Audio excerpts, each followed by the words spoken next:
Oh, okay, give me like a hot second. I'll give you a sexy second. Can you say something? I'm saying words, and I will never stop saying words. I'll burp into the mic if you want. Julie, why? Burp your ABCs. I can't burp the ABCs. Okay, I'm good. Okay. Let's do this. Okay, Anthong, want to introduce us? Here we are, friends. Friend of a friend. How's the song go? Ray Larson, I love you. Hi everyone. Welcome to Yonaka Tea Time, where us depressed millennials talk about weeb shit, as per usual. I'm Anthong, and these are my lovely, sexy, sexy hosts. Hi. Introduce yourself, ladies. Hello, I'm Juby, and I'm drinking the same thing I drank yesterday, and the day before that, and the day before that. Apple cider. No, I was gonna say like your tears. I mean, yes. Damn, I was gonna say piss, but okay. I'm just drinking my piss, because it's the season, I guess. Because you're a gamer girl. I'm a gamer hold girl, on. and I drink Did my you piss. just please tell me you just said piss the season? I really want that on a mug. Piss the season. Piss the season.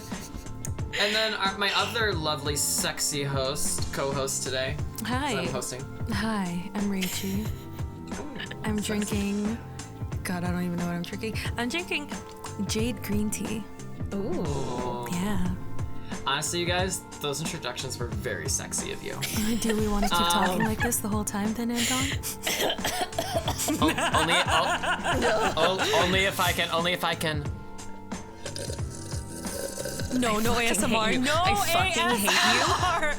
Only if there's like a swirly straw. Oh, I've missed that. Hello, everyone. Welcome to Yonaka Tea Time ASMR. Can I ASMR like your murder? Oh God! Oh, I almost kicked the iPad off. My bad. Good. ASMR kicking iPad off. Very ASMR. I destroy your iPad. ASMR. You have the plague. Oh my God. I love that so much. So good. Anyways, y'all. Today's topic is we're talking about Vocaloid history. I know all y'all in the chats are being like, we know about that stuff. And I know that you know. But some people out there that listen surprisingly don't know. So just think of this for those of you who do know, because I know you know. Think of this as like sort of like a nostalgic little trip, you know? Is that a word? Anthong, I literally lost you when you said, I know you know, no. And I'm like, Rachie, I know you know that you know that that Juby I know. knew that Juby knows that you know that I know what I'm talking about. I don't want to go to Michigan anymore. I'm sorry, I don't live there. That's so weird that you would ever go there. Ever. It's so weird. It's so weird. That is such a weird, spontaneous trip that you would take and then suddenly cancel over something I said, but whatever. So yeah, just like think of it as like a little like recap on Vocaloid history and whatnot. But for those of you who don't know what Vocaloid is, how the fuck did you even find this? I know. How did you even find us? Yeah, how'd you find us? How did you find this Like live stream? genuinely, if you don't know Vocaloid, how did you find us? Can you email us? Yeah, leave it in the comments. Leave it in the comments. How'd you find us? But yeah, so It's your ASMRs. no. So anyways, where do I begin? How about we begin with what is a Vocaloid? Because that seems like the most logical start to What is a any Vocaloid? conversation about this whatsoever. Anthong, what is a Vocaloid? Anthong, what's a Vocaloid? Wow, you guys, that's a very good question, and I'm about to answer it for you right now. So Vocaloid is a piece of voice synthesized software where essentially it's a program on the computer that gives you a piano roll and you can drag notes. Think of it as like kind of creating like a MIDI file, except you get to put in lyrics. And when you play it back, instead of it going do do do do, there's actually like lyrics. Unless you make the lyrics actually like do do do do. I mean, and those are good lyrics. Yeah. I mean, like those Like, are good. honestly. Not judging any of your lyrical capabilities here. Wait, so are but Vocaloids yeah. technically instruments then? Yeah, they're instruments. Because I mean, Miku like you know, is a people. piano. I'm kidding. I don't know. Could There's Miku probably be a piano? like some very specific fetish porn for that, but I don't want to Please stop mention it. talking. Don't want to know. All of my joints just like seized up in that moment, and I just like froze. Technically, she has a piano on her outfit. I thought That's true. She does. which it's is a on her Yamaha sleeve. piano. Yes. Yamaha sponsor us. Yamaha. If only. So you know how like when you have like if any of you guys have taken like choir lessons or vocal lessons or whatever, I've never. Your teacher, okay, lies. Okay, Your Julie. teacher is like, Okay, I've Julie. never heard of this. What is this? What is your music? teacher is like, you're like, your voice is an instrument, or just not even though, just like anyone has ever said that. Well, it's true. Your voice is an instrument, and this is living proof. But now your voice is an instrument that you can use on your computer. My voice Except is an it's not your instrument of voice. destruction. It's true. No, I'm strove to suicide once. True. I'm on board with that. Okay, so Okay. Miku is an instrument. Sweet. Yes, Miku is an instrument. So that's all we need to know, right? Yeah, it's just like, kind of like, say you have a song, but you're tone deaf and you don't have any friends that can sing. Hatsune Miku exists, and she can sing for you for the low cost of $0. Are you kidding me? Vocaloid's expensive. Vocaloid is Well, expensive. I mean, like, okay, aside from the initial purchase, Miku can sing as many songs for you. So that As one you want. purchase, basically, you don't have to pay any royalties. Yeah, like Krypton Miku or does not anything. demand Yeah. royalties, and she's very easy to work with. She's very she? Now the pleasant. company, now I don't now know, the she's company a that diva. made Miku. Is she easy to work with though? Yeah, she's one of the easier ones. I mean, she has to be. She's like the most Oh no, I popular. meant like personality-wise, but Oh. Oh, Yeah. yeah. she demands bottled water. She demands bottled engine oil. I'm imagining that one anime where the girl Sparkle runs and oil. like she Oh my turns God, into a the plane. diesel. Yeah. Just JJ the sucking jet down plane. diesel. JJ the jet plane was the very first Transformers. You can't change my mind. So Miku. Miku. Miku the jet Vocaloid. So yeah, but Miku. So the misconception that most people have when first getting into the Vocaloid fandom or first start listening to Vocaloid is they think, oh, Miku, considering she's the most popular, was the very first Vocaloid to ever exist ever in the history of Vocaloids. Wrong. False. Oh, False. What? Wrong. False? and Incorrect. What? All three. You're getting 3 red marks. See me after class. No. So Miku's actually not It's the a first sexy Vocaloid. porn. How am I even gonna say porn in this episode? This is just more for you to cut. Anyways, okay. Man, this speedrun's going off to a great start. I'm sorry. We're It's like, okay. oh, we can't clip through this wall. It's too hard, Anthong. We have to find a different stride. You're doing great. You're doing great. Okay. Yeah, so Miku is not the first Vocaloid. There's actually a company, ZeroG, I believe was the actual first company, that made some of the first Vocaloids. And Vocaloid, while originating, yes, there were some Japanese Vocaloids that were first. There were also English Vocaloids that actually came before that. So before I get into that, there are just some like other basic terms to go They're over. basic to you, but for me, when I was starting out, I had to keep looking these up. Okay. What terms are we talking about? Okay, so when I go on explaining more about Vocaloid, there are going to be some terms that I use that some people might not be familiar with. So some of those terms are producer, which I mean, it's pretty self-explanatory. It's the producer that makes the music. There's the term utaite or utate mita. So utaite is derived from the Japanese word for artist. Yeah. That's it. I'm like reading the rest of it. It's like, Yeah, that's it. Basically just means someone who sings. It was popularized on a Japanese website. I call it the Japanese equivalent to YouTube, Yeah, just because that's what everybody used to call it back Yeah, then. that's basically how it comes across. There, Nico Nico Doga, which is also another term you should know. Nico Nico Doga is technically the Japanese equivalent to YouTube, and the words utate mita and utaite originated from there. So basically, an utaite is just a person who sings. Yeah, root word is spec- uta. Uta is song. So just Yeah, yeah. just keep that in mind. They're There's cover your- artists. For anyone who doesn't know any Japanese whatsoever, again, how did you find this podcast? Yes. That is your Japanese. Like our name is literally Yonaka. Like, there's Japanese in there. How? So that's your Japanese lesson for the day. Utaite. Cool. Uta. We'll have songs. everything on screen. It's easier to visualize. Yes.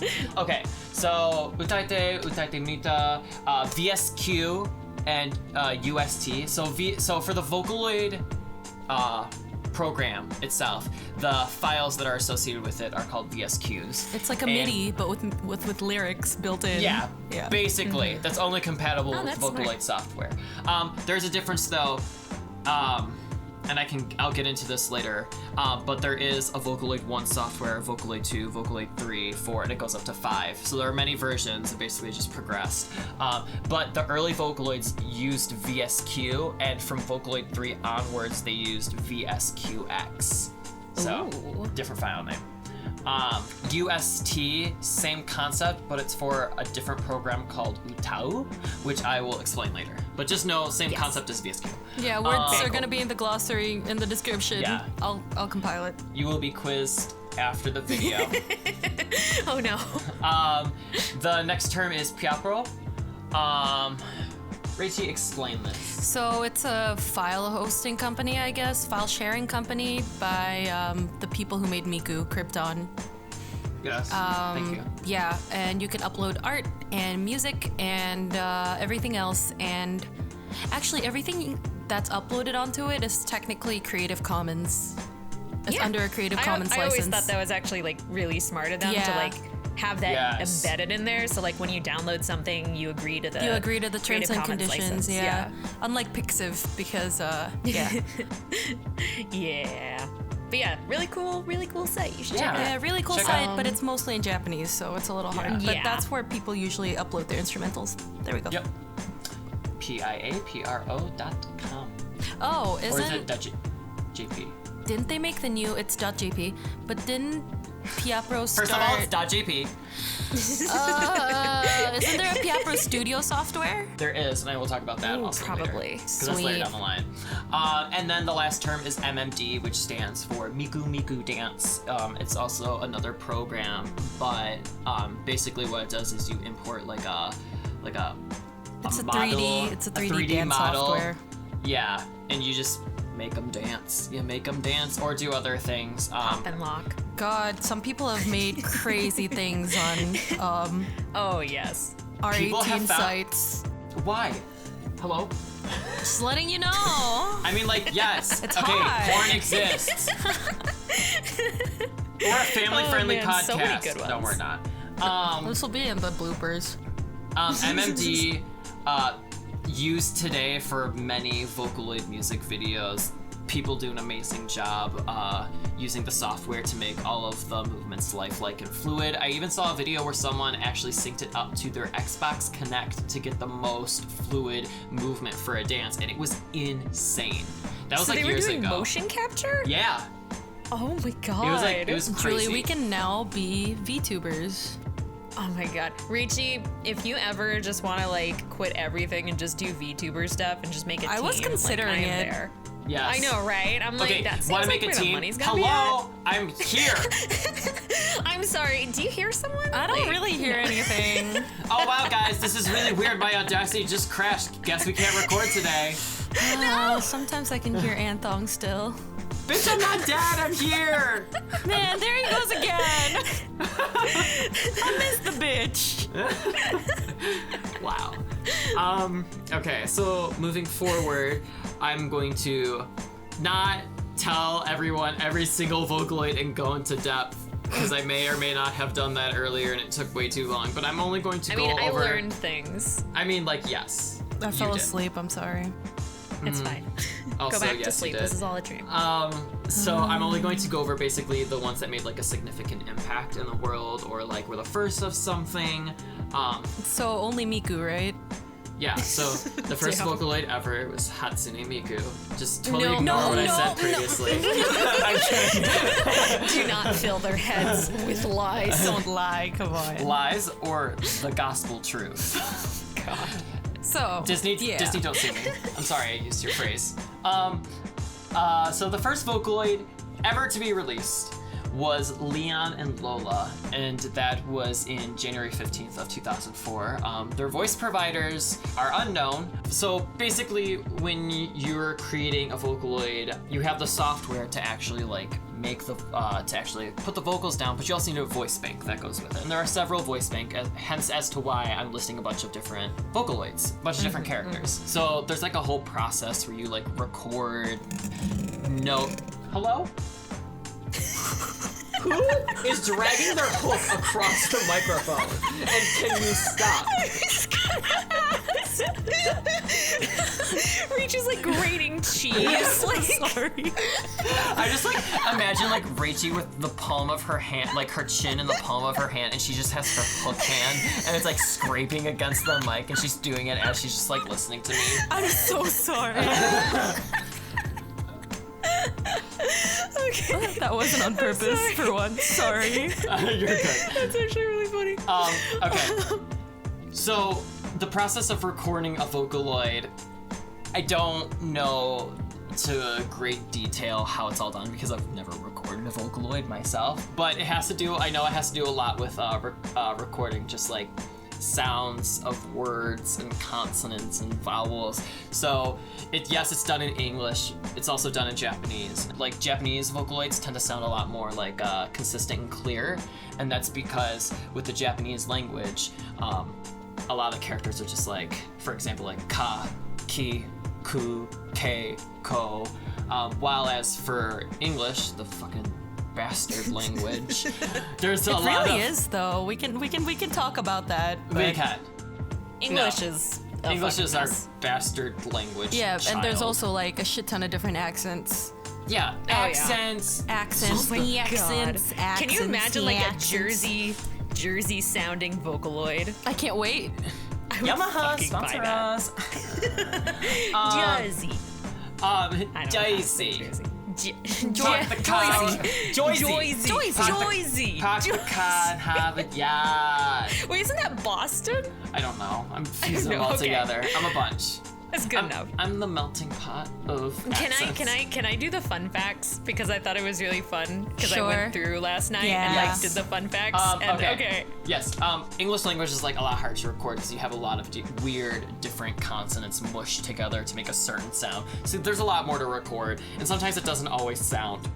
It doesn't always sound super clear and good. Yeah. Good.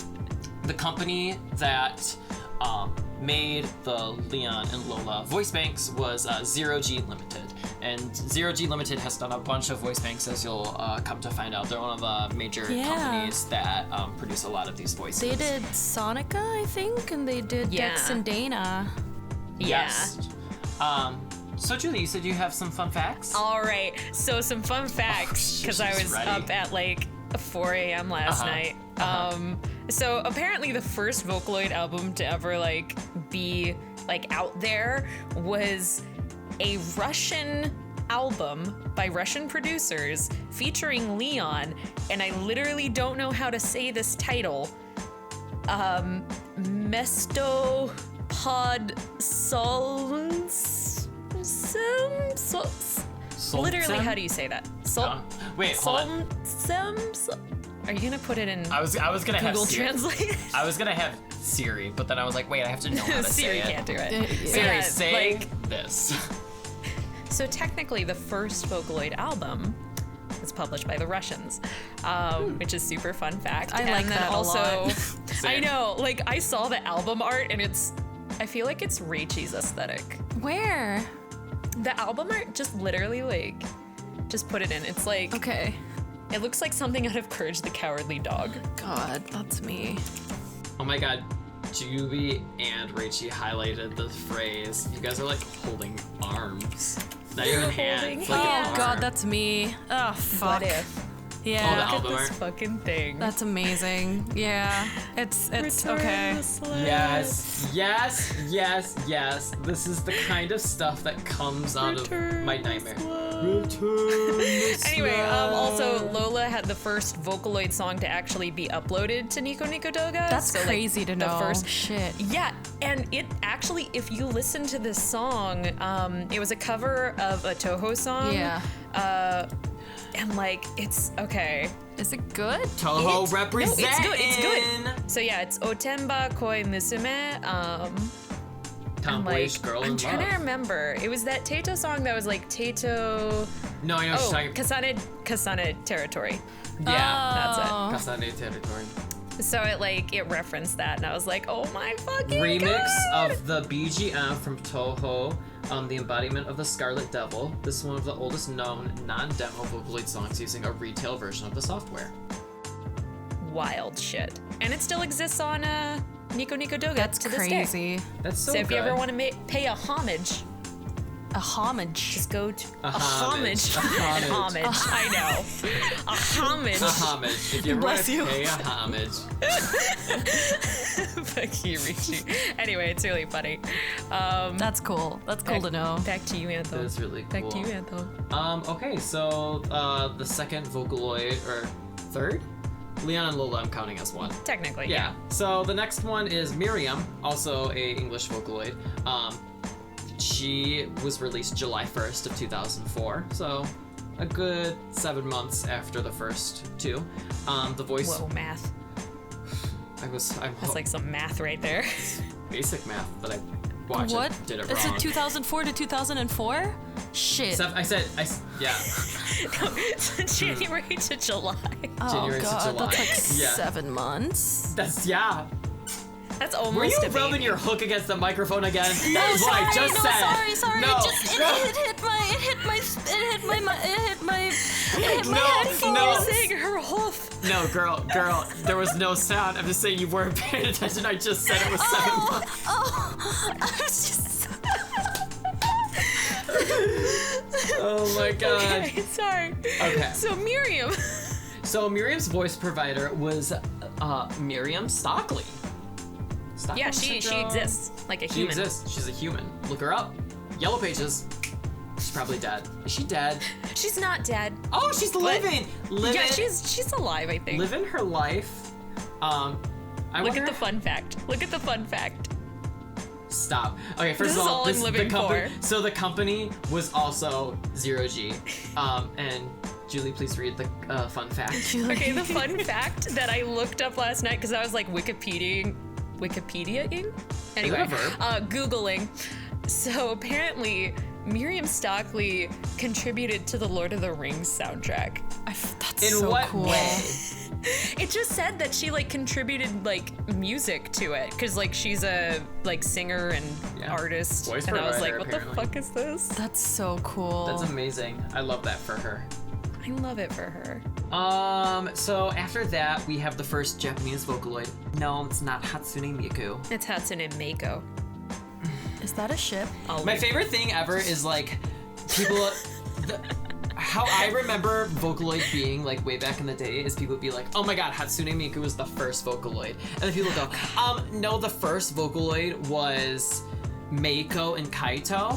And then it's actually like, no, the first Vocaloid was actually Leon and Lola. Give them And like I'm give them some over respect. here like pushing up my glasses, like Yeah, you're like, actually. It's like actually, Mako and Kaito were the first Vocaloids of the character song series. Okay, so like, fuck you. And I that hate is this. when I kicked Juby down a flight of stairs. Okay, half of that That's was hot. Rachie. Okay. Honestly, me kicking you down a flight of stairs, that was like really sexy of me. So Mako was the first Japanese Vocaloid, released November 5th of 2004. Her voice provider was Mako Heigo. I didn't know her name was also Mako. And the company that produced or that made her was Yamaha and Krypton. So Yamaha, we all know Yamaha. Yamaha's Yamaha. Yeah. Here in the United States as well. Krypton is Krypton where Future Media, which Superman is okay. What the fuck are you I talking literally about? kept on misspelling Krypton. Oh yeah, last I night. saw With that. a You K. typed it with a K. I was like, wait. I was like, I want her Okay. to realize her mistake. Julie, you're my kryptonite. I want to sing the song, but I really shouldn't.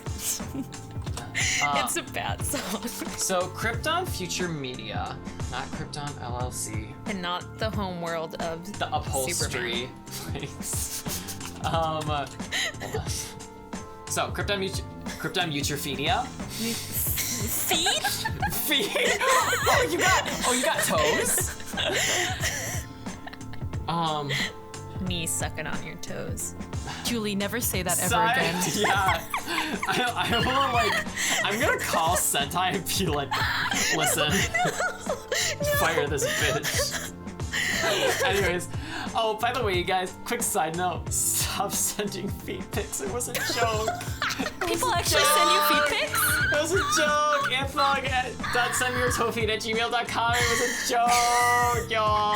I wonder if there's someone out there with like that actual Gmail and they've just been getting these really weird photos. I think we made the Gmail, didn't we? We made the Gmail. We made the Gmail. We made the Gmail, Julie. Why do you think I said stop sending me You feet? made the Gmail. Yes. Holy shit. Anyways, so okay. Krypton Future Media is a Japanese media company based in Sapporo, Japan, and it's basically just a music company. It develops, imports, and sells products for music, such as Vocaloid. Krypton is backed by Yamaha, so they're kind of hand in hand. They're like boyfriends. This will be important later. Yes, very important. So later. jot that down. So stick that in your juice box and suck it. Ooh, I like that. Okay, so Yamaha and Krypton hand in hand. Juby, why don't you give the fun fact for Mako?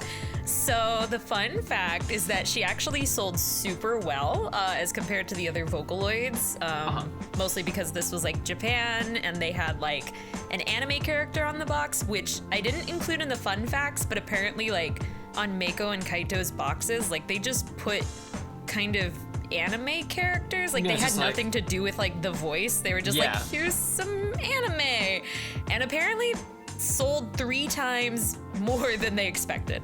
So damn. Like, here's an anime girl, and they're like, yes. Here on screen is a picture of Leon and Lola's box art, and here's a picture of Mako and Kaito's. Very cool. Can you spot the difference? Can you spot the difference? One has anime characters. Nice. But so yeah, that's very cool. They sold 3 times as much. Who knew that anime would like help sell? You couldn't see the face I just made, but like there was a face. I have expressions. No, you don't. Kaito is the next Japanese Vocaloid, like Mako's male counterpart. They kind of go hand in hand together. Even though he came out 2 years later. Really? Yeah. Yeah, he came out 2 years later. He came out February 17th, 2006. Oh my god, good for him. Good. Okay. Sorry, I'm sorry. I know we're dating. Me and Kaito are dating. Good for him. He came out in 2006.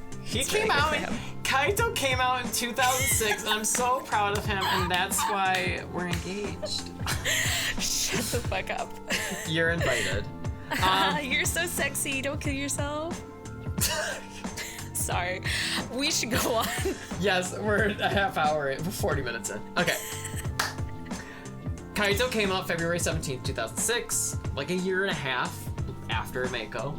The voice provider for Kaito was Naoto Fuda, and the company was also Yamaha and Krypton. Kaito is the first Japanese male Vocaloid. Julie, let's get some facts.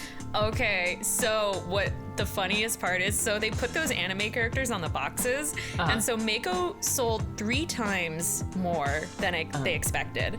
And so they were like expecting like 1,000, and they got 3,000. With Kaito, they were like, okay, so maybe we'll get like 3,000. They put out for like 1,000. And they got like 500. And that was the moment they realized that male Vocaloids don't sell and male anime characters do not really sell. So. Well, that was 2006. I was in 6th grade. That was 2006. Yeah, that was a time. Yeah, and they also like people name him, and apparently I don't know how to say this producer's name because it's got a dash in it, but Shooty P? I don't know. Shooty P. His suggestion was chosen because it was easier for foreigners to say, because it's just Kaito. And also he has no official age, but a lot of people think he's middle-aged, so. I think he is. Yeah, he is. I agree. Getting married. But that's the thing about Vocaloids is that it's just like kind of like a character associated with a voice, and it's just like, it's up to you guys to like really create that. It's like, they decide what their personality is or whatever. So you'll find videos where said Vocaloids are portrayed as like children or whatever, or some where they're portrayed as adults or in a horror setting or whatever. It's all up to the creators. Yeah. But given Kaito, middle-aged man's kind of what he looks like. I take that back. They do have set ages. They do. So it kind of gets weird because like Kaito, they like never officially said his age, and like there's some like not controversy over it, but like debate. Arguments. Yeah, because like Kei, the artist that we'll mention later, did like a comic and he had Kaito in there, and he like made him. They like said he was middle-aged, but they're like that's not official. Anyway. Whatever. So yeah, it's like age and like hair color and like maybe like likes and dislikes are things, that becomes standard like after Miku. Yeah, after Miku. But personality-wise, it's like up to you. Anyways, after Kaito was Sweet Anne. Yes. Came out. Sweet Anne. Sweet Anne. Here on the screen, you can see why I'm laughing so hard. Sweet Anne is the best. Leave her alone. I have even more fun facts that I did not know before, but we'll get there. Yeah, so Sweet Anne came out June 29th of 2007. Her voice provider was Jody. Just Jody. They don't know who it is. Like, literally, they just said, it's Jody. Jody? And they're like, who's Jody? Jody, if you voice Sweet Anne and you're listening to this, good for her. We love you. For her. The company is a new company, not Yamaha and Krypton or ZeroG.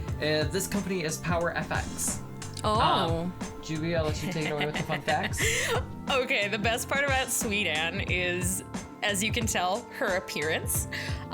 She was based on a 1940s actress and singer, Lena Horne, which, you know, if you ever want to look up her stuff, like they're, classic movies, like Stormy Weather. Yeah. And actually the art on the box is pretty obviously ripped off of the Stormy Weather, poster, but they, Power FX has never, been super outright with it. Like they acknowledge it looks like Lena Horne, and they're like, yeah, it's Lena Horne. But also she's not only Stormy Weather, Lena Horne, she's also the bride of Frankenstein. Yes. Yes. That's not a choker, you guys. It's not a choker. Look at this picture that we're putting on screen now. She literally is the bride of Frankenstein. And she's also surprisingly popular among the Japanese. And everything about it is just made for internet memes. We stan Sweet Anne. It's crazy. Sweet Stan. We do stan her so much. Forever dancing in the hellfires. On our graves. So the next Vocaloid, and arguably the most important, the most iconic, ask me, just what an icon, it's Hatsune Miku. And if you know me, be it online or in real life, you know about my fascination with this teal-haired, twin-tailed anime girl. I love Miku. I love her so much. As a gay man, I love Miku. The most a gay man can love. As a gay man. An anime girl. But Miku was released on the iconic holiday, August 31st, 2007. Yeah, it's a national holiday. It's a holiday? It's a holiday? It's a holiday. I take it off birthday. anyway. Yeah. Just walk out of your job it's a holiday. Yeah. Pretty much. My manager's listening to this and I take off August 31st next year. You know why. You don't say anything, you just sort of take off. I just I take off. The voice provider is Saki Fujita. The company is Yamaha and Krypton. Baze. But I'm gonna read the fun facts for Miku. Fuck you. Yes, do so, it. Miku was actually not part of the first Vocaloid line. So, Kaito, Mako, Miriam, Lola, Leon, they were all Vocaloid 1. Miku was the start of Vocaloid 2. So, or was she part? No, she was start. So yeah, Miku was part of the Vocaloid 2 series. So Vocaloid 1 was really difficult to work with program-wise. But Vocaloid 2 is a lot easier. They incorporated some new things. And Miku was one of the first. She's codenamed CV01, and the CV stands for character voice, so character voice 01. The artist K designed her based on Yamaha's signature colors, which I think is so cool. Miku is technically Krypton's first Vocaloid, because Mako and Kaito were more produced by Yamaha and simply sold by Krypton, whereas Miku is technically Krypton's first. So, baby girl! Krypton's first. First! I love her. So before we go on to more Vocaloids, and by more I mean just like more popular ones, not all of them, we have the question, why is Miku basically the face of Vocaloid? Why was she such a phenomenon? And I will answer that question for you right now. I was like waiting until like you said something. I don't know if it was just like combined with like cute anime girl at the time with a very likable voice with she just like took off. She became the face for it. Like everyone used her. All producers that started making Vocaloid songs started using Miku. And granted there wasn't a lot out there, but like even when more came out, is like Miku is like the OG. Like she was the first. They would always use her. Even now, there's a large majority of songs still just dedicated to like her alone, as opposed to other Vocaloids. Also, later as her popularity grew, so from 2007 to 2012 or 2011, when her popularity really like peaked, Miku started appearing in commercials overseas. So Miku, as the Vocaloid, was just solely just Japan, like back in 2007, 7th grade, I didn't know what Vocaloid was. I was just barely getting into anime, like I had no idea what this was, but once I started like listening to it and I was like, oh, this is pretty cool. It was still super obscure in the United States amongst everywhere else that's not Japan. But as more people start to listen to her, we're all playing like a game of telephone and we're all telling people to listen, and her popularity grows, and suddenly she's doing a Toyota Corolla commercial in the United States. Can't forget that. She's doing ads for Domino's Pizza. I mean, it made me want to eat more pizza. Yes.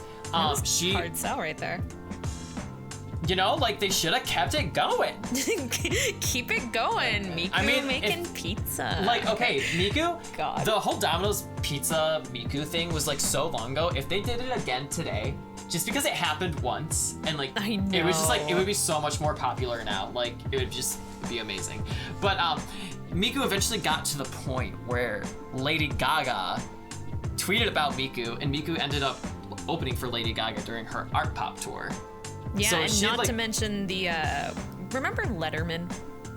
Yes, she was on Letterman. We do not talk about that Letterman. Day? Do you remember yes, that day? I do, where because it's I just, watched like, it live. Memes? I watched Yeah, I did too, because I was like, this is the weirdest fucking thing I've ever seen. And it was like going to those concerts. Like, did you guys ever go to like Miku Expo?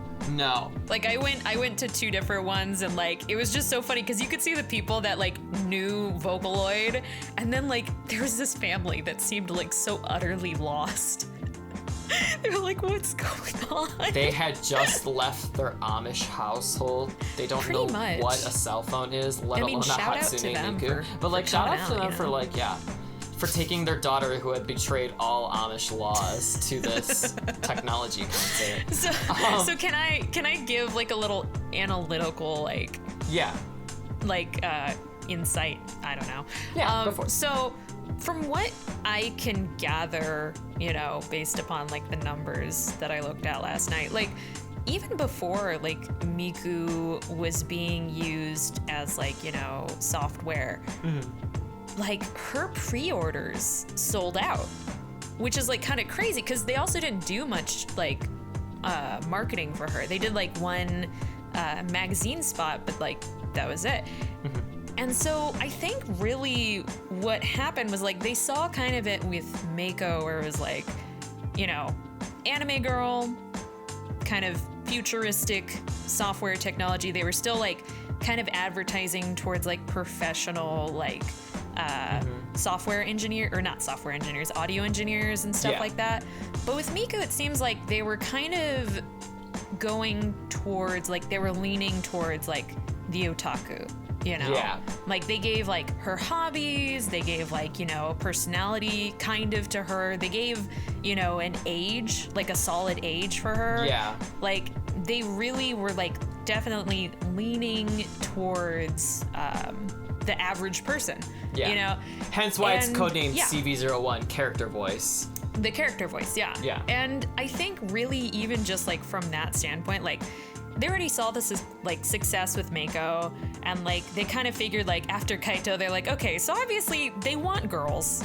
Yeah. They want anime girls. Okay, We're gonna give them an anime might I girl. just, like, butt in for a minute and be like, okay, fuck you, everyone in 2006 who did not buy Kaito, because now we have, like, no male Vocaloids. I agree. I mean, you know, my favorite, like, got retired. Like, Gakpoid is, like, retired. Like, rip.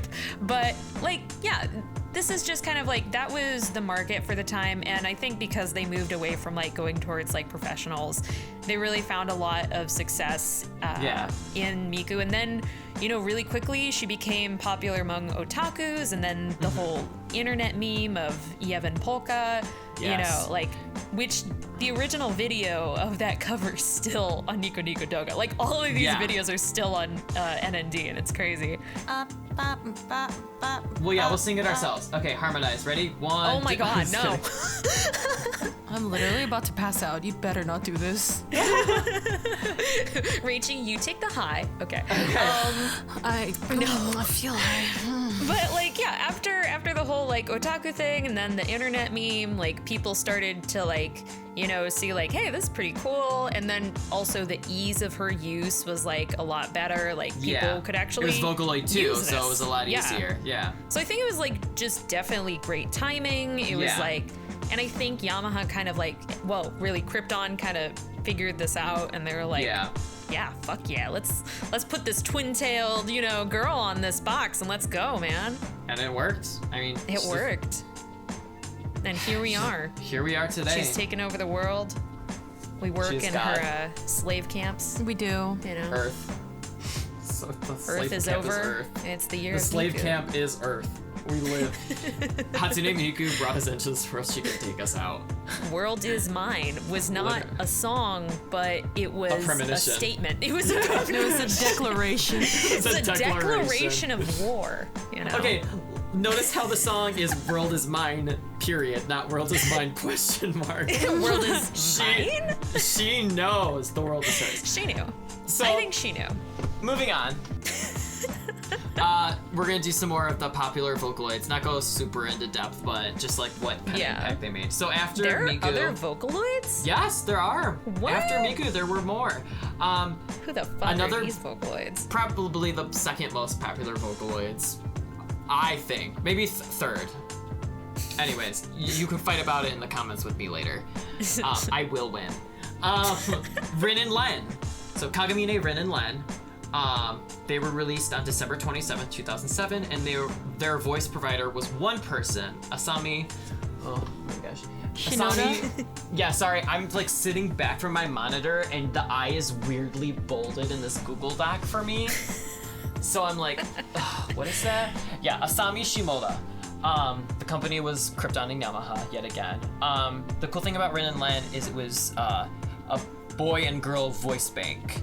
They were marketed as either twins or mirror images. It's up to the producer to decide. There's no set what they are.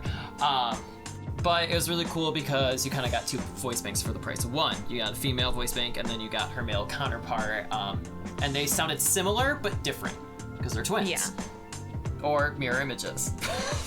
Hold on, let me save myself there. I know. I was like, "Ooh, are you gonna get into this? Are you gonna so their names are based on. So Rin and Len, their surname is Kagamine. So Kagami meaning mirror and Ne meaning sound. So mirror images, mirror sound. You know, that's where that comes from. Whoa. Did we say what Miku's name means? Oh yeah, Hatsune Miku. So Hatsune. Hatsu being first and Ne being sound, so the first sound. which I think is beautiful. The first sound you hear when you're born. Person. The last one you hear Hatsune before you Miku. die. Miku can be written with the kanji that's for future. So technically Whoa. her name is first sound from the future. Yes. The more we talk about that premonition thing, the scarier this is getting. right. They knew. The future. They fucking knew. The first sound you hear when you are birthed, the last sound you hear before you die. They were hiding Miku at Area 51. I truly believe it. I think so. She's an army experiment. Area she's 30. actually 10 actually, feet she tall. she was actually hidden at Area 39. Thank you.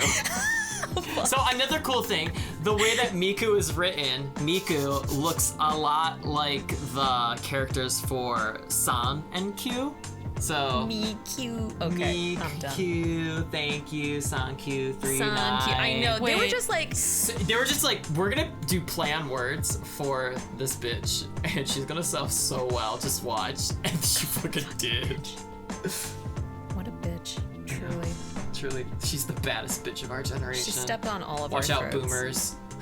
She's coming. She's coming with a Glock. She's already here. Yeah, she ain't coming. She's She's here. behind you. You know who else is behind you? No. The girl reading this. Oh my god, I fucking hate you. Okay. Okay, bring so- it back. Bring it back. Rin and Len, super cool. Rin with an R, Len with an L. R for right, L for left, like on headphones. Ooh. Hey. Ooh. Okay. Really? Is that why? Yeah. That's what the fucking wiki says. Yeah. That's what the fucking wiki says. That's like the fact. That's the fact, sis. Those are the facts. So the next Vocaloid, we gotta speed it up, so we're gonna go pretty quickly through these. Jacopo, July 31st, 2008. The voice provider was the legendary CONATCT. Wait, Kakupo came out before Luca? As far as I know, yeah, 2008. God fucking damn. Yeah. Yeah. He really, voice- really came in there. And anyway, Yeah, he came out before Luca. Good for him. Good for Luca too. They both came out. good for them. Good for her. So yeah, voice provider was CONATCT. You all, not all, but most of you know who CONATCT is. And if you haven't, go check out his Instagram. Go check out because his he's got Instagram, some- please. He's like 40. I can't And believe he is- it. He's still talking about his penis Good. constantly. He looks very good. He looks He's very a gift good. from God, truly. He does not age. He doesn't. And it's because that's what he traded to become a Vocaloid. It's true. So the company that produced Jacopo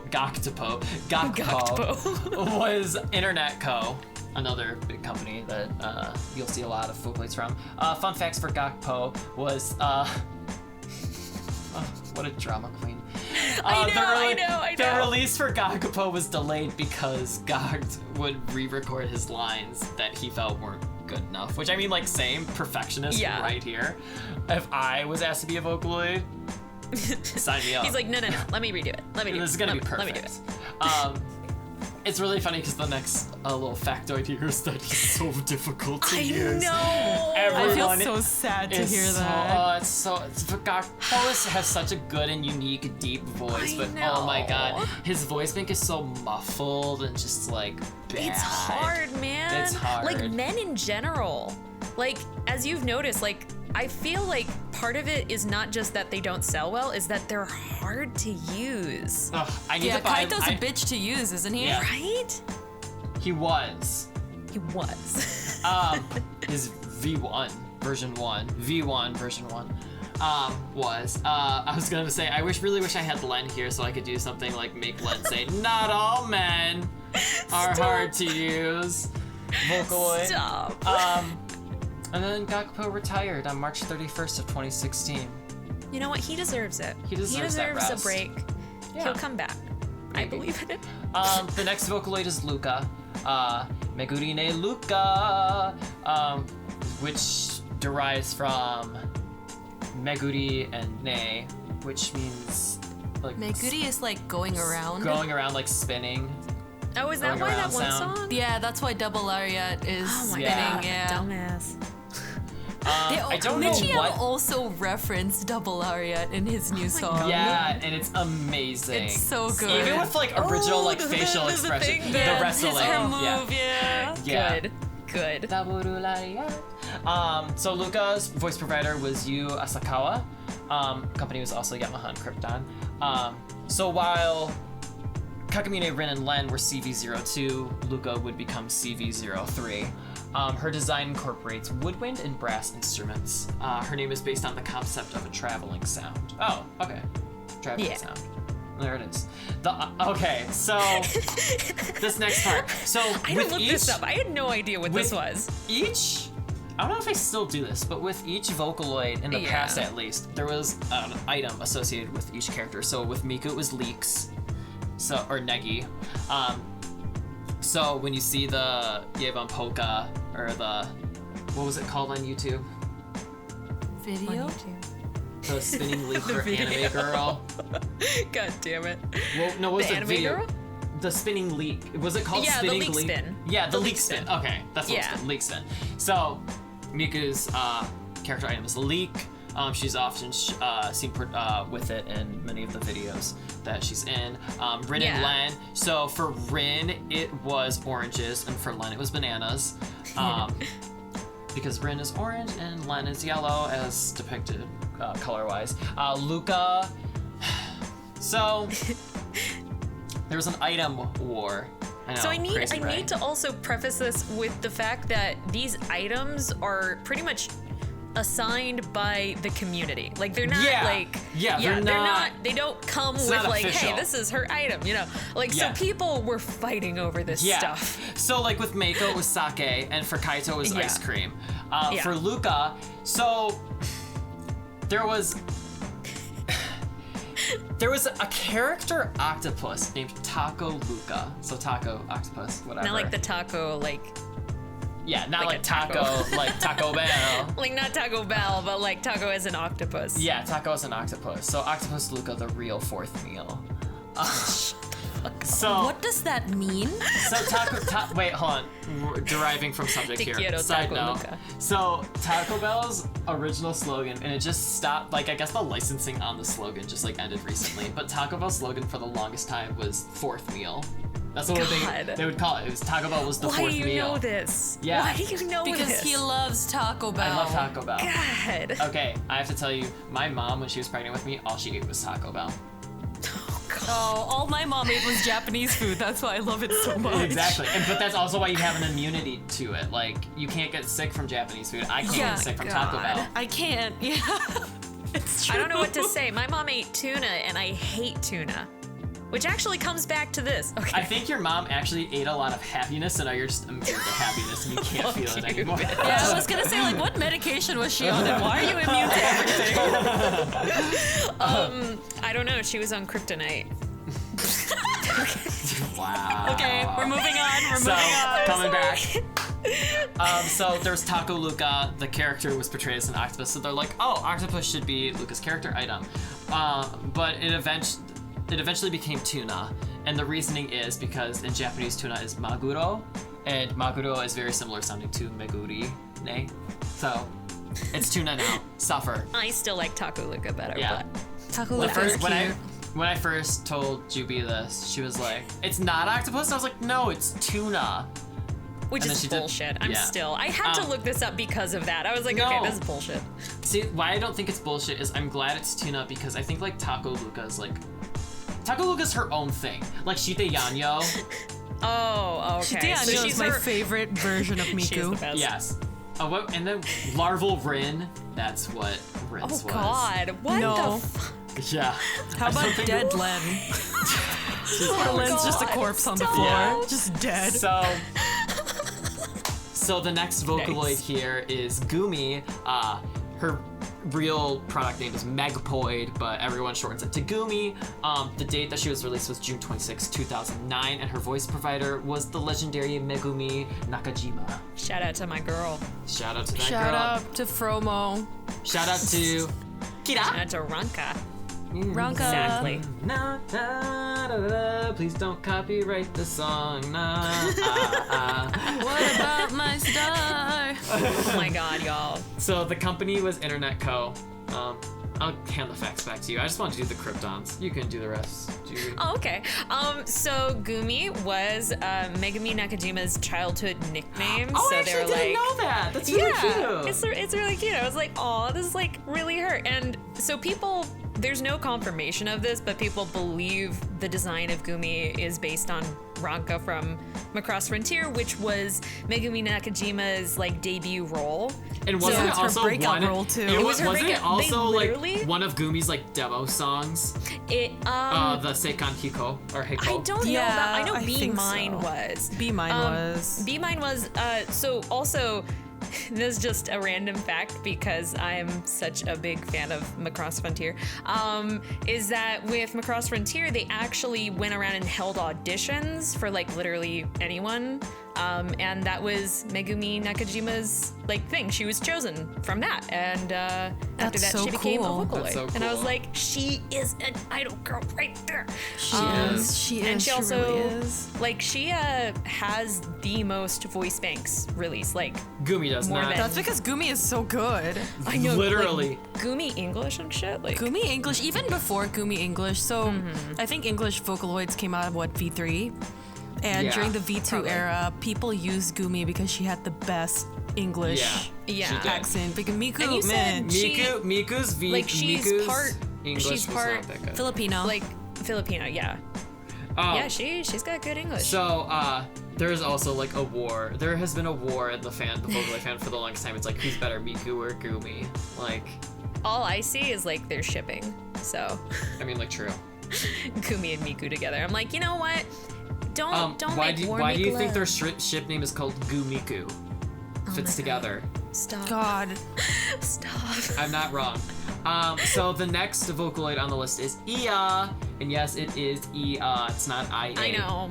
I keep saying IA. I know. Because you're so American. Her release date was January 27th, 2012. Was a senior in high school, and her voice provider was Leah. So Leah, Ia. God. The company was first place, and Ia was actually my first Vocaloid that I got. It was not Miku. Miku was my second Vocaloid. So that's why Ia, while she's not my favorite Vocaloid of all time, she holds a special place in my heart. She was the first one She that does. I got. And she also has a knockoff shirt at Forever 21. Really? Yeah, they Oh, copied I know. like Yeah, I know which remember? one. Yeah. And I was like, I kind of just want to buy it, but it's Right. also kind of ugly. So Yeah, but also we could go around in like Forever 21. I know. Oh, so true. You said we Forever should've gotten 21, and I was still thinking of Hot Topic. Julie, we should have gotten that shirt. Yes. Can we all imagine just like Forever 21's like logo, but on a Hot Topic store? Like how chaotic that would be. That would be like my two main stores into one, and I'd just be like, Literally. oh, that's easier. It's easier. It'd be my Walmart, you know? They'd sell like all these fake leather goods, and you're like, oh god, how can I not get anything leather? True. I need fingerless gloves. Yeah, you do. You need leather I fingerless just gloves. Need them. I need Wait. more zippers in my Okay, wait. outfits. Can we have someone? I need someone to like start taking quotes that we say and put them on like really nice backgrounds with like really nice like font. Do you want me to and cross stitch? I'll just yeah, learn to cross stitch. yeah, like- Julie, I need you to make a cross stitch or just like fucking Or just fucking. Remind me want- again in 5 years when I master cross stitching and I just fucking put these on my wall. I need you to make a cross stitch that just says, I need more fingerless gloves.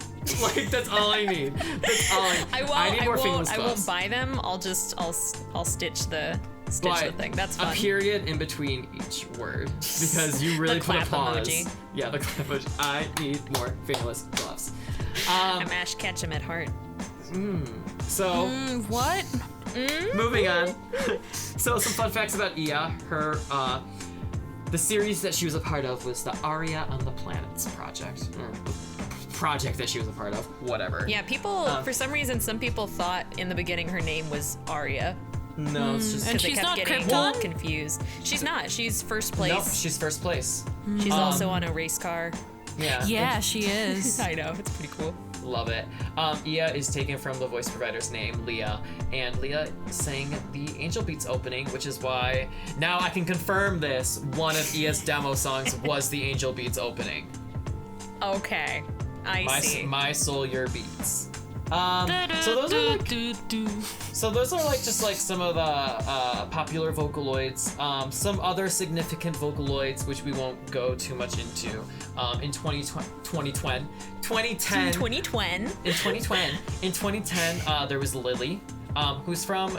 Her voice was taken from the lead singer of the band called Move. Don't know anything about that. Very cool stuff. In 2011, there was Shiyu, which was the first Korean Vocaloid. There was a scandal. Who's now in jail. There was a scandal. Who's now in jail. Well, I think she's released now. Well, she's out of jail. But Well, she went yeah, to- but like She the went to project is on hold. Yeah, She's indefinitely. in jail. Yeah.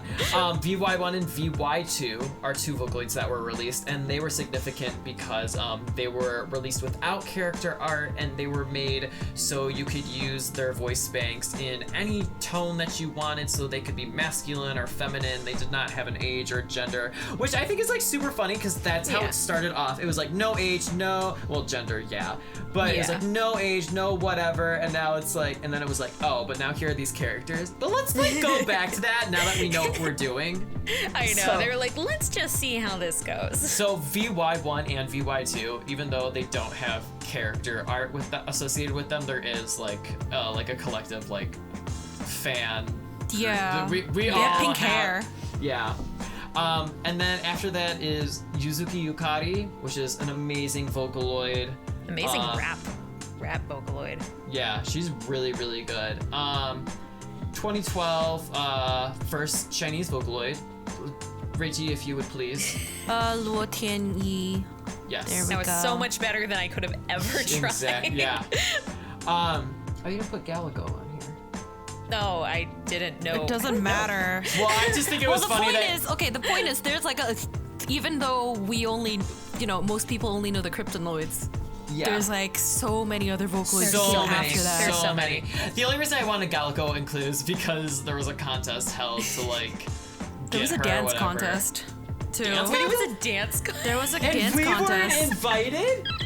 I think you could. I think if you dance to Galaxias with. I could have interpreted danced my way to No. a new There was a Vocaloid. choreography. There was a choreography for do it. the Squidward, like, interpretive Bullshit. dance. You saw my interpretive dance movie. I would have killed it, and I would have I come home with a new did. Vocaloid.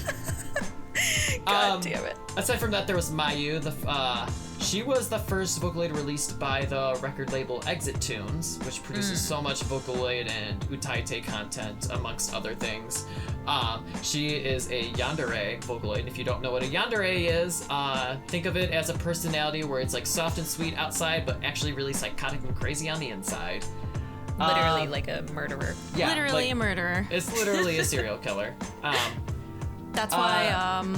Who was it made the song about Mayu that was crazy? The dude that always Utatapi? Utatapi. Yeah, there Yeah. we go. I'm glad you know which one. The guy, the dude. Honestly, it wasn't just Utata P. Like almost every single one of like my songs has like Yeah. some form Really? of yandere in it. Yeah, A little bit. yeah, a little bit. I didn't know that actually. After that was Good to know. Ivana, English Vocaloid. Havana, English Celtic Vocaloid. Yes. Was the one in Porter Robinson. Is anyone there? Yeah. yes. Ooh. Very good. Ooh, ooh. Can't copyright that Ooh. one. We also Fuck forgot you. to add there was a Vocaloid before that. The first English male Vocaloid Yes, voice bank. Oliver. He was used for the longest time, and also he was the voice of Puppy Cat in Bee and Puppy Cat. So Very go cute. back, listen to that. That's actually a Vocaloid. In 2013, Goomy got her English voice bank, and It was lit. It rocks so it slaps. hard. Yeah, it's so good. And then after that, we have Zola Project, which were 3 Vocaloids: you, Kyo, and Will. Will. And- I only remember Will. Oh, I only know Will. Kyo. I didn't even know Will was a thing. Will Smith I is only a know Will Vocaloid? because it's the funniest. Yeah. Zola Project, the art done for Zola Project was by the person who did the Final Fantasy art. Final Fantasy 7? Or was it just Final Fantasy in general? I think it's like the original Final Fantasy. Yeah, I original can't Final remember. Fantasy. After that was Maika. Maika. Spanish. She is a rockin' Spanish Vocaloid. She wasn't the first Spanish Vocaloid though. She wasn't the first. Bruno There was and Bruno Clara and Claire. were the first Spanish ones, so she's technically the third one, but still really good. 2014 was Maknae Nana. Yes, the only Mac Vocaloid that used to work with GarageBand. I remember downloading her and never using her ever. Yeah. Damn. I feel that. Tohoku Zunko, which was, for all you anime fans out there, that was the voice provider Ritsu from Keion. Yeah, I think that's why a lot of people made her sing Fwa Fwa Time. That's funny. And then Rana. So Rana, I had Rana, the demo for Rana. So Rana came out in 2014. She had a really unique, young female, more nasally sounding voice, and it was really prominent and just was different, and she was really fun to use. But the only way to get her voice bank was you had to fucking get 30 volumes of this goddamn fucking magazine. Now you can just buy it, right? Yes, I think you can just buy it now, which I want to do because I love her voice so much. But I bought the first one, and it was really cool because each Rana came with I don't know if it was an MMD model or something, but it came with her own code. So my Rana was 064921185, and everyone would get a different one. So I thought that was really cool, but I only bought volume 1 of this and had her demo, and that was it. I tried to make as many covers as I could with her before it expired. And to unlock her voice bank, you had to have literally all 30 of these volumes. And it was so ridiculous. Now you can actually buy her voice bank, and you'll just, if you have all 30 of the magazines, you get a discount. I think that's just it. But,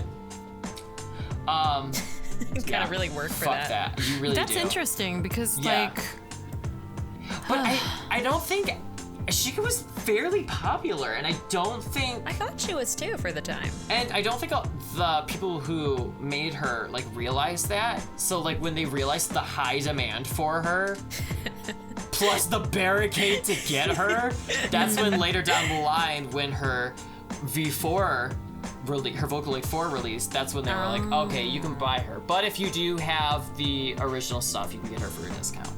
Yeah. Damn. After Rana in 2015, there was V-Flower, which was the first androgynous Vocaloid. Love V-Flower. V-Flower is so good. So V-Flower good. and that Honeyworks song, I was like, holy shit. Was it the Sensei? Yeah. Inokori Sensei. Inokori Yeah, I was Sensei. like, holy shit. Hi. Yeah.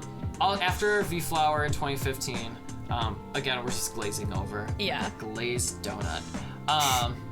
Ruby. Fuck, Can I talk about the Ruby thing? Can I just Yes, really yes, quickly you need to go go into the Ruby the drama. Ruby The Ruby thing drama. was really, I hate to say entertaining from at least my point of view, but Ruby had everyone agreed upon this, persona. I thought the person who was voicing them,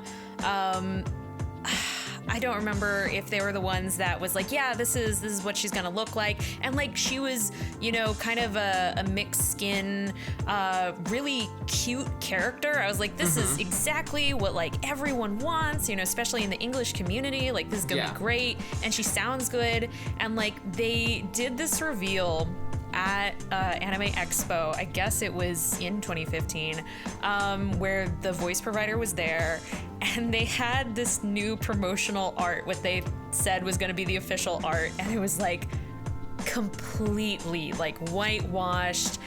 It looked bad. It was they tried to not make it anime at all. The design itself was just it felt like it betrayed the community, and people were just not as interested anymore. And which is sad because Ruby's voice voice is provider good. is so nice. Yeah. So nice. And Ruby's voice is amazing to work with. Kira, a Vocaloid producer, has some good songs Kira with loves Ruby. After Ruby was Dex and Dinah. I always want to read as Diana. I know. I'm just I want to say mix up my Dana almost. It's Dana. But Oh. is it Dana? It's Dana. Really? Yeah. That's not how you spell Dana. It's Dana. We'll fight about this later. A voice producer literally it's told me it's Dana. No, it's literally Dana. It's just I know. D-A-N-A. I'm sorry. I'm just kidding. Is Sorry, Dex Aki. short for Dexter? It's just Dex. All right. Dex had a lot of the character design had a lot of input from Kenji, the voice provider. Oh yeah. I was gonna say like because it was his voice. Yeah. Yeah. It was just nice how ZeroG like gave them the opportunity to like do everything. ZeroG again was it was the company behind the first Vocaloids. So they were the originals, and then they made Yeah, I know. I was like, that's pretty cool. Also in 2015 was Sachiko. Ugh, my Obacha. I love Sachiko. Okay, Sachiko? if you guys don't know Sachiko, no idea she has been in the community. Like she is, I think she's an enka singer, but she covers Vocaloid songs every once in a while. And like, she did like Senbou and Sakura and Romeo and Cinderella. She did Romeo and Cinderella. She's just like this old lady that, honestly. She slaps. I love her. She does. She's so good. Her voice has such power and control. I know, and just and like it's the like best so, vibrato. I like it. It's beautiful. I stand by. I've only seen like the images, but now that I know, I support it. She's funny. She's great. Sachiko sang with her Vocaloid No Sho Sakuretsu Girl, except it's like a I love spoof. it. It's a parody. amazing. It's so good. So a thing to note is Vocaloid 3 started with Shiyu. I mean, like, it did start with Shiyu, but like it was in 2011. And the thing that was different, that really separated Vocaloid 2 from Vocaloid 3 is that when you bought Vocaloid 2, it's like each voice came with its like Vocaloid software. It was like a 2-for-1 deal, kind of like. But you didn't need to buy like the Vocaloid software like every single time you bought a character voice or whatever. But introducing Vocaloid 3, the Vocaloid 3 editor was separate from the voice banks. So you could just buy a voice bank rather than a Vocaloid editor every single time. You could just import all the voice banks into one editor. So then Vocaloid 4 comes out, which introduces some cool new functions. And some notable voice banks in 2016 were Fukase. Okay, so Fukase was based on the lead singer of Sekai no Owari. Who's he has a very unique voice. I'm a decent fan of Chiari. Yeah. Wait, you said, wait, what? Whoa. Rewind. Repeat that sentence that you him and just Chiari said. used to date. That is so cute. Did not know that. Where's my Chiari Vocaloid? I don't know. But yeah, Sekai no Owari was like big to do, and like the fact that they were able to do like a Vocaloid was kind of like saying like, okay, Vocaloid is kind of in the mainstream, at least in Japan, like there's something big, you know. Yeah. But everyone knows Hatsune Miku though, like even if you don't know Vocaloid, you know Hatsune Miku. Yeah. And then after Fukase was Otomachi Una, which was also very prominent, a significant Vocaloid, because she's similar in the sense of Rana, where she has a very young female voice. Kind of nasally, but not as nasally as Rana was. Yeah. And she actually also comes with the little like omake, so when she goes like wow, that's like actually their voice actress. So recording that. I don't know if we included this later, but there was something later down the line called Voiceroid, which was like Vocaloid, except it was more like instead of making them sing, you would make them speak like actual dialogue. What? And it like worked for the most part. Wait, so who was included in Voiceroid? I know Una was included in Voiceroid. Huh. Because like I didn't know where to add it because I didn't really know what voice. I think Ia actually got, I don't know what Ia and One or. Oh yeah, One, which is Ia's like sister, other quote sister. But I know they have like speaking voice banks. Yuzuki Yukari has Yuzuki a Yukari Voiceroid. has one. Yeah, that's how she does all the rap. Zunko has one. Zunka, Kizuna Akari. I'm just literally listening to anything Lamaz P has done with speaking voices. And anything Gyari has done. Yeah. Oh yeah, you're right. I always wondered about that because I was like, how are they able to do these speaking songs? So if you listen to any of the Vocaloid producer Kinoshita, their songs always uses some form of Una speaking. Let's see. Who's After this Una bird? was. Who let this we're gonna, bird in here? We're gonna I'm jump so to sorry. 20. We're gonna jump to 2018 with Kizuna Akari. Juby, why don't you go over a little bit of Kizuna Akari? Just a little bit. Kizuna Akari is a newbie on the scene, but a lot of people are starting to use her. Yeah, she's really good. She's cute I as know shit. nothing about her cute. except that she's cute, and there was a Gyari song that was really, really cute. It was the apparently. Nico Nico so- Poro Poro that one. Yeah, Yeah. it's really cute. It's super cute. As far as I know, I've only heard her with the Vocaloid stuff. I don't know if I've actually heard her like sing. Like I'm looking Something at Yeah, you're the valid. original songs. Like I'm looking at her Yeah. original songs and like I don't actually know these. So after Yeah. after Kizuna Akari in 2019, this is when this is the most recent like Vocaloid stuff. This is when Vocaloid 5 was released. We have a couple of Vocaloids that have been upgraded to the V5 Vocaloid 5 engine. VY1 and VY2 have been. Okay, so apparently Vocaloid 5, VY1, VY2, Cyber Diva 2, Cyber Oh, Songman yeah. 2, Yeah, Cyber Cyber Diva. Diva and We Cyber didn't Songman. mention them. Songman, we forgot So about them. Cyber Diva and Cyber Songman are Ingloids, which are English Vocaloids, and they're actually put out by Yamaha, not by Power Krypton. FX or Krypton. And yeah, they came out 2018, and they got a update with the V5. I mean, I don't really have like a big opinion on them personally. Yeah. Like they're They were good, good. Ingloids. Like Yeah, I know they're good. You could understand them well. yeah, I feel like that's just like my bottom line. Is like, Yeah, can I, it's like, can I could you understand them? Then okay, they're fine. Yeah. So Meika Hime and Meika Mikoto, they were some of the new Vocaloid 5, the new Vocaloids that were in the V5 engine. They have really good voices, and I think they also have Vocaloids. They both do. Have they been released? Yes. But not the Vocaloid 5? Vocaloid 5's out. Oh, it's out? Yeah. Damn. Yeah, it's out. But not many Vocaloids are super ported to behind. Vocaloid 5, and we'll get that as to why later. And then Okay. there's Haruno Sora. I've literally never heard that Yeah, I one. didn't hear that Like, she was coming out. I only saw it when I was researching this. Yeah, like I've seen the yeah, I image, forgot about but like her. I've never Yeah. heard. Huh. Her. Moving on. So we also have some separate Vocaloids that aren't like weren't, I guess, the special Vocaloids that weren't released to the public for whatever reason. There was Akiko Lloyd-chan, and she was used for a commercial with Hyadain. What? Yeah. Are you serious? Julie, I go over this fact with you like every 2 years. Oh my god, yeah, I remember. Okay, yeah, I remember now. Again. Yeah, yeah, I'm again. like the biggest Hyadaim like fan, so like every time you mention this, I'm like, are you fucking kidding Yeah. me? She's a private Vocaloid licensed to Lawson Incorporated. She's not so commercially. I remember her. Yeah. She's super fucking cute. Oh, she's actually the first Vocaloid 3. Oh. Yeah. Huh. Look at this girl. What did she market? Vocal Lawson campaign. This is for like I mean- stores.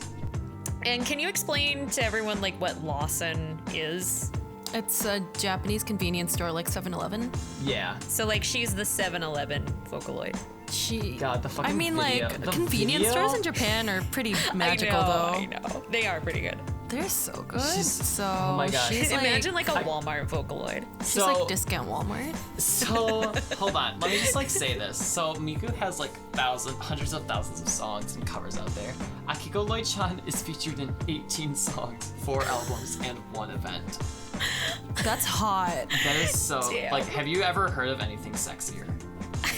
Man, I love me a girl who doesn't exist and does Yeah. not do anything. I know, right? You love JubyPhonic P? Fuck you, bitch. The shit war is started again. I accept it. I accept this.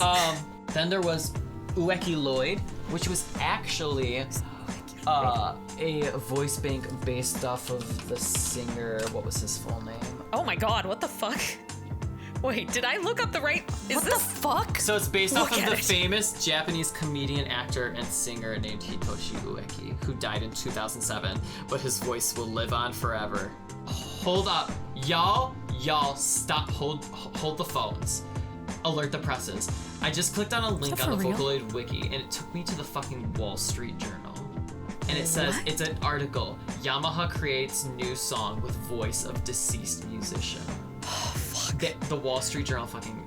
Really want Yamaha to know what he undertook a similar sounds like. project in 2011 when they recorded a song using vocals of singer Hitoshi Ueki, who died in 2007.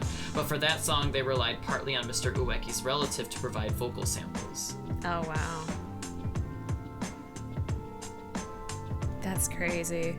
Oh, maybe this article was like, it's using his actual voice, not like the Vocaloid. And then they're referencing at the end here when they were using voice samples for a similar project. Okay, that makes more sense. And then there's, oh my gosh, I'm gonna say these two names, and I swear to God, half the comments are gonna, either the comments are gonna blow up, or like literally the internet is gonna explode when we post this. I have no idea what this is.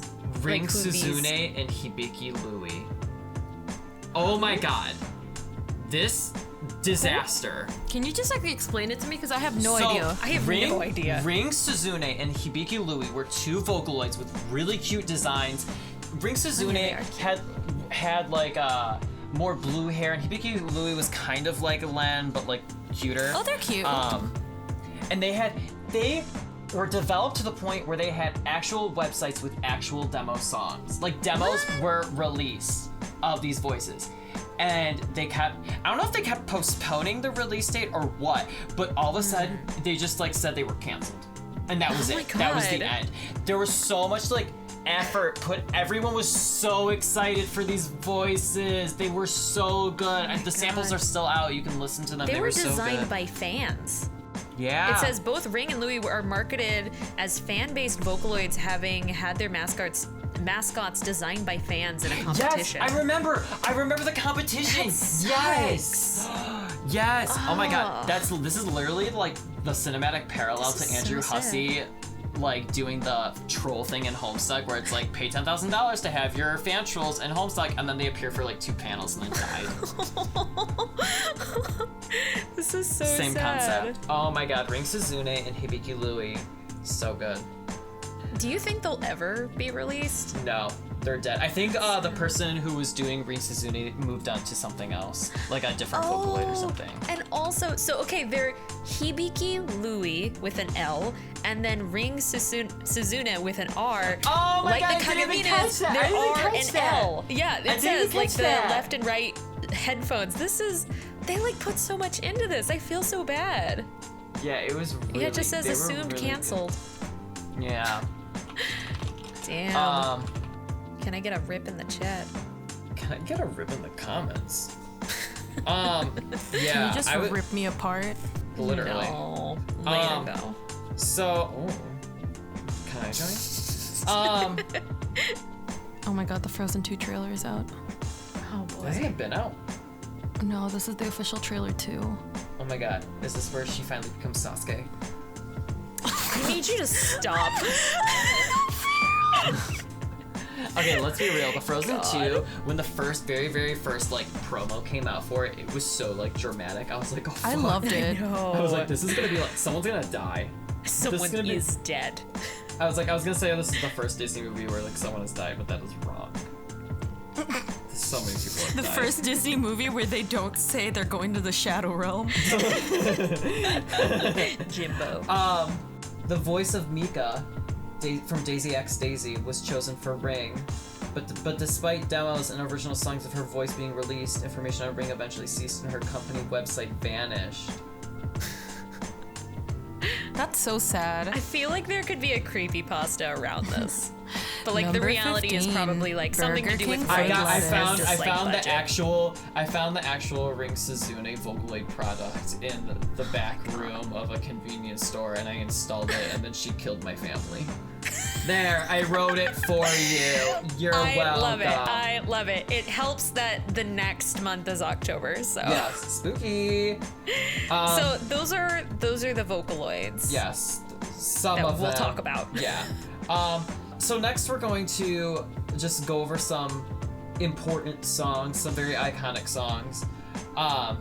There's only like 3 like listed here. Okay, I put like no, but you put like other 3. songs. You put other songs. Other songs, like, but like these are the ones with like the data. Okay. Yeah. And I want y'all who's listening to guess who sings these songs.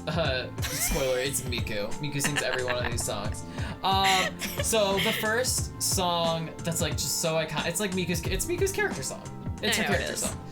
It's called Miku Miku ni shite ageru, which means, well, the English translation, it's not what it means. The English translation is, I'll Miku Miku you for reals. Which I think is just so iconic. Can you imagine before murdering someone just saying that?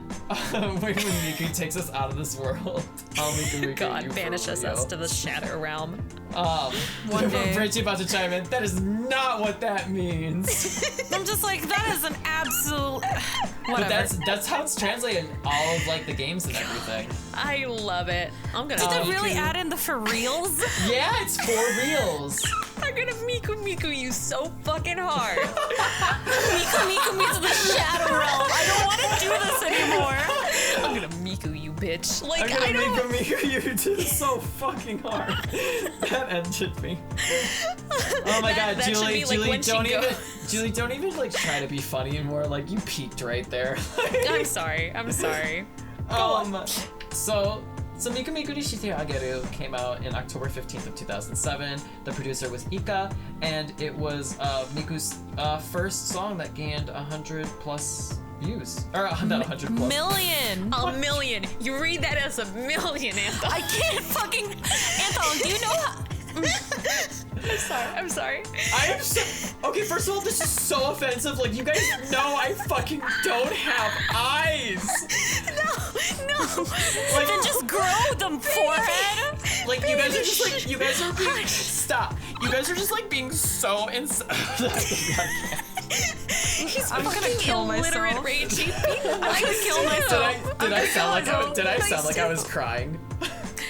Yes. Thank you. I didn't Give buy this it. to him. Give this to him. Please. Fine, you did. Whatever. Let's just go on. This is all getting cut. It was Miku's first song that gained 1 million views. The first song. that Okay, gained 1 thank million God. views. He can read. In less No. than 26 days. In less than a month. Go Would have her. been better if it was 39 days, but I mean, whatever. I was gonna be like, there's only 30 to 31 days in a month. Like, there's no... 39 days in a month. How dare you? There's That only was- 39 days in a month? Literally, Yes. someone said, it would be so much better if Miku's birthday was on August 39th. And someone replied, they were like, I want you to reread this and tell me if it sounds good. I hate it because when you read out loud like when Miku was like released, I was about to be like, wasn't she released August 39th? I was like, no. This song was also important because it was one of the songs that was the precedent of like the whole Vocaloid personification, like having a personality and stuff. And the video really like kind of like gave Miku a personality. I mean, I thought it was Michi that did that, but you know, no. I mean, like no shade, but shade. I know, but Michi let's be gave her honest. life. Michi gave her life. Some other notable songs that also like include like a lot of like emotion. That slapped. That slapped That were slapped, yeah. Packaged and Koisuru Vocaloid. Vocaloid in Love. Have I listened to Koisuru Vocaloid? I was gonna be like, I thought you were gonna say, have I fallen in love? And I'm like, No. Fallen in love. Okay, Fuck you, Julie, Rachie. if you can change your Tinder to match you with guys solely from Japan and you have not fallen in love yet, then no, you will never fall in love. Fuck you. I'm sorry. you, I'm bitch. sorry. I have to I break will literally come over there we and all I will know. What are you gonna do? It's Kill true, me? though. What are you gonna do? Fulfill my wish? Oh no, I was gonna Miku you so hard. God, don't. I'm gonna go Don't fucking get me insane. started. For reals. Wait, were you gonna say you've never listened to Koisudo Vocaloid? You have, because you've watched the fucking video. I don't know if I have. La la la la la la la la. 1, 2, 3, 4. Just La la literally- la. Oh. La, la, la. Okay, possibly. Wait, I'm listening to it now. Listening to it now. No, I'm singing it. Too bad. Nope, there she is on a dance floor. All right. Oh, you're not watching the good music video. Oh boy. Yeah. There's only one Koisudo Vocaloid video that's good, and you're not watching it. I was looking at the Dreamy Theater one. No, what, bitch? You have to literally. Koisudo. There's an animation for Miku's 2nd anniversary that uses this song, and it's Oh the best. no, what is... Oh no, No, this it's is full so of good. bad internet memes. No, it's so good. It's so good. Is it? Try to count. You literally, I love it because there's so many just like oldie Vocaloid references. Because like, I mean, it was my it was God. 2009. Oh my god. But okay, we're gonna. Okay, I'll watch move this all on. later, yes. Yeah. So another important song was Yeba Polka, which was on September 4th, 2007, by Otomania. It's a 1930s Finnish song. Who would have It thought? is. There's a popular meme of Orihime from Bleach. spinning a leek, and it's replaced with Hatsune Miku? Yes, Hatsune Miku. Hatsune. It's very different okay, from Hatsune okay, Miku. Okay, I was like, wait, like Hatsune Miku's voice? No. So there is No, another it's video. literally- There's another video with it's a Miku character, but it's not Miku. It's another Miku It's character. like dumb called- Miku. It's like... Don't call her dumb. She's She not- has her she's college degree. Fuck you. got- If she's she's got the dumb, little what's swirls. Shideanyo then? Oh no, Fucking she a force like, to be reckoned with. fucking The move on. harbinger of doom? The one of the 4 horsemen of the I apocalypse? knew you were gonna say that. I knew you were gonna say that. Is it pestilence? Okay. It's pesticide. To this day, Yeva Polka has over 5 million views, which is fucking outstanding. I think that was on That's Nico great, but how Nico. about me? No, shut that up. was only true. Your faith could never. Shut up. You know, we started. The first one was Miku's character song. The second one was like her first meme song, but the third one is like her most iconic song, Oh yes. which is what she's most known for, and it's a song called "World Is Mine." Oh, did I tell you guys the story? No. I was in the Uber in Ithaca, and our Uber driver was a weeb. So literally the first song I came in, the first song I heard was fucking yeah.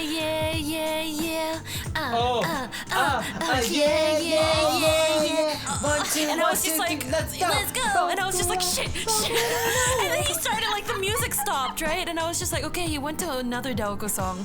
I think it was Girl. And then, okay, he was done with it, and he was just like, oh, skipping through music. And then the first thing I heard was, Seka! And then he just, like, skipped it. Oh, no. That's all you need to hear. Rachie, what if you were in the Uber in Ithaca and you were driving and he skips and it's like all of a sudden it's like one of your covers? Like, what would you do? Would you stay quiet, or would you pull a total power move and just start singing along with it to let him know that yes, you sang this? My parents were in the car, so they would have been like, oh, that's you. Oh, true. And then you would Do have your all parents gotten do the thing and where then, it's like, oh my gosh, that's you. That's Yeah. we should- Yeah. No, go back to the song. That's you. That's my daughter. Okay. Yeah. but also, you probably should warn your parents not to do that in Uber because you might get kidnapped. Depending on how much that person likes you. He's in control Lock of the wheel. doors. Or Yeah. if he hates you, same thing, you know. Yeah. Same thing. If he hates you, why would he have his music? Your Okay, music? don't go judging my music taste, okay? Listen. So World Is Mine was produced by Rio Supercell.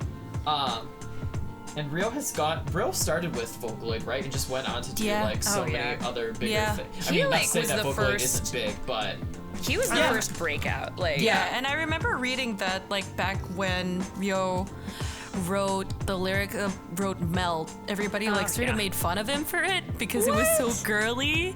And it was just, like, everyone was, at least his friends in real life were just like, what the fuck? This is, like, Those fucking bastards. I'll Super kill them. girly, and he's just like, well, it's something Miku would sing. That is Oh my so God. cute. I want to write to Rio right now and tell him that yes, I will take his hand in marriage. Shut the fuck up. Also, I just had a flashback to when, like, in the really olden days before, like, Crunchyroll and stuff, like, we used to watch anime off of, like, my brother's laptop and hook it up to the TV. On YouTube And, in like, 3 parts at 240p. Shut the fuck up. No. God. Higher quality than that. But Sorry, his 480. background used to be a red juice illustration of Miku. And I my don't think God. he even knew it was Vocaloid back then. And I you're just, like- for some reason, it just hit me. And I'm you like, oh my and God. you like schooled him, right? No, I think that was, like, the thing is, I knew Vocaloid around the Yevon Polka thing, and then I, like, kind of left it for, like, a year, and then I came back when, like, my sister sent me, like, Meltdown, and I was like, damn, this is fucking good. So I think it was, like, in that in-between. But, yeah. Just having flashbacks. Oh, speaking of Rio, Yanagi Nagi came out of fucking Nico Nico Doga as well because she covered Melt. Damn. And Rio Yes. liked her so much that he basically, Kimi no Shiranai Monogatari? Yeah. That was like her first single, and then now Yeah. she's her own artist. Which I think it's on Damn. Spotify.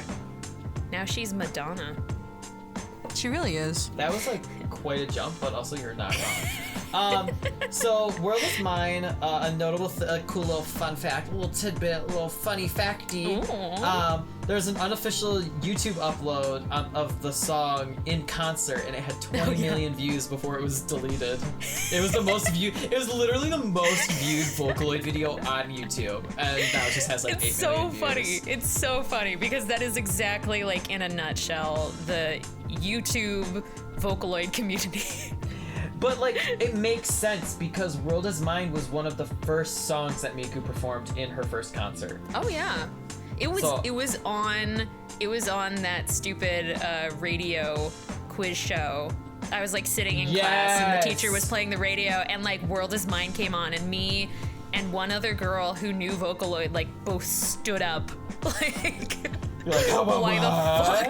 the fuck? Why the fuck is Miku on the radio? Like, those were the days.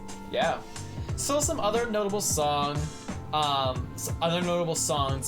have Love Is War, which Also is also a Rio song. Black Rock Shooter, which is also Rio. Black Rock Shooter And actually. spawned an anime. Yeah, I was just gonna say it spawned yeah. in the anime as well.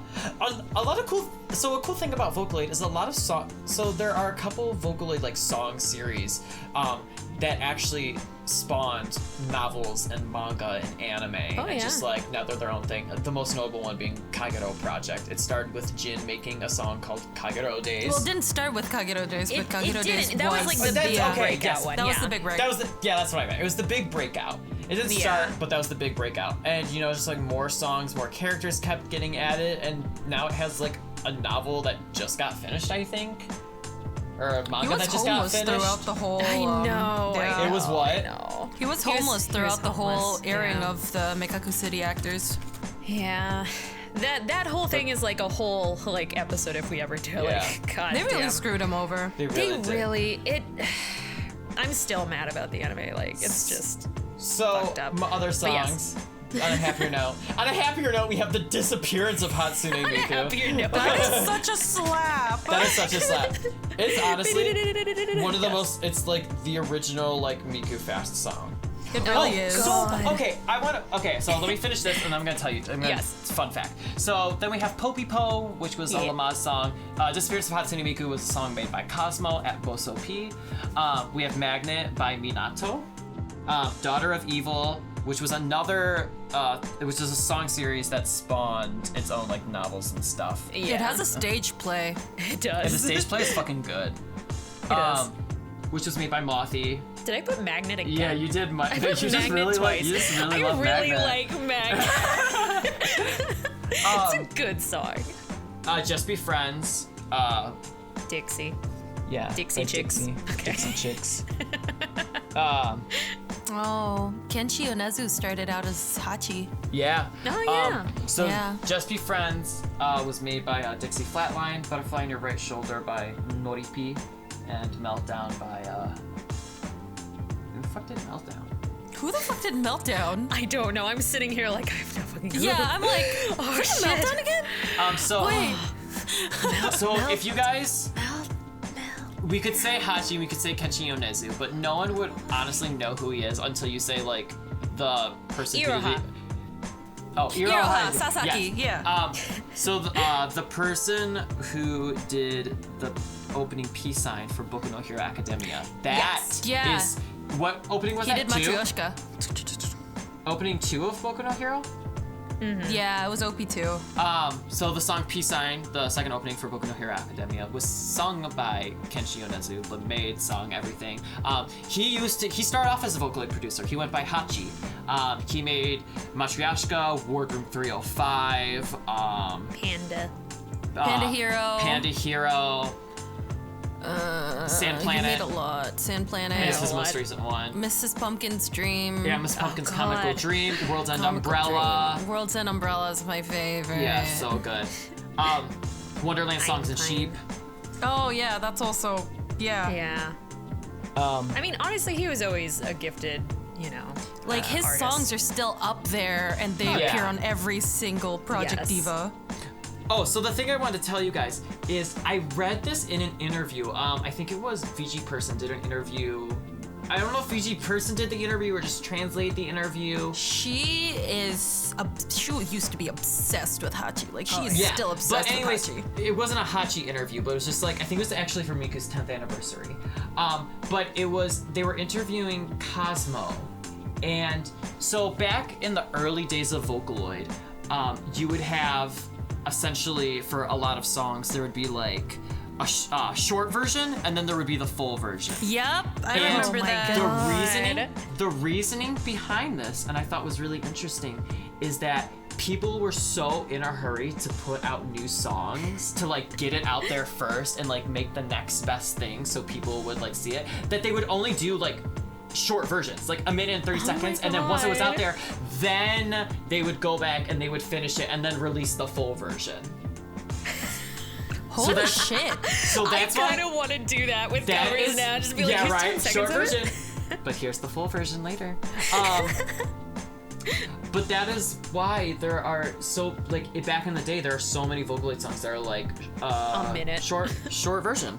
Yeah. I'm like, what? Huh, Yeah. I did not know that. Yeah. That is a I fun thought fact. that was fun fact. So here we're going to take a small break, commercial break, blah blah blah, whatever. Blah, blah, blah. Like, do There other was, like- cultures not like? No, like I'm deathly afraid. Like black magic is still practiced in Indonesia. People are legitimately scared of I'd be yeah. scared. Like, you don't fucking know what's gonna happen. Right? Exactly. People like wash their tampons and like their pads. Wait. Before they throw them away. Okay, that But was why? like you like jumped Yeah. from like 1 to 100. Because I people am can very use interested. the blood. Yeah, Wait. like my Russian roommate also like apparently it's bad leaving your hairbrush out with all the hair. Because if somebody takes it, they can use that. Okay, but I'm still stuck on the blood thing. Are they like wringing it out? Like, Yeah. how the fuck? It's okay. Dude, it's not a gonna third think world about it. I'm not gonna country. think You about it. can't really Like, like how much are you bleeding? You know? Yeah, okay, wait. So like how much blood is like required for like a black magic practice? I think like just a drop. Really? I don't know. Vaginas bleed Damn. more than 1 drop. I would think so too. I mean, like, considering that I'm in pain for like a whole week, yeah. So I mean, those tampons, Fuck, those if I are only like, bleed a drop. Is this really what we're gonna do for the commercial?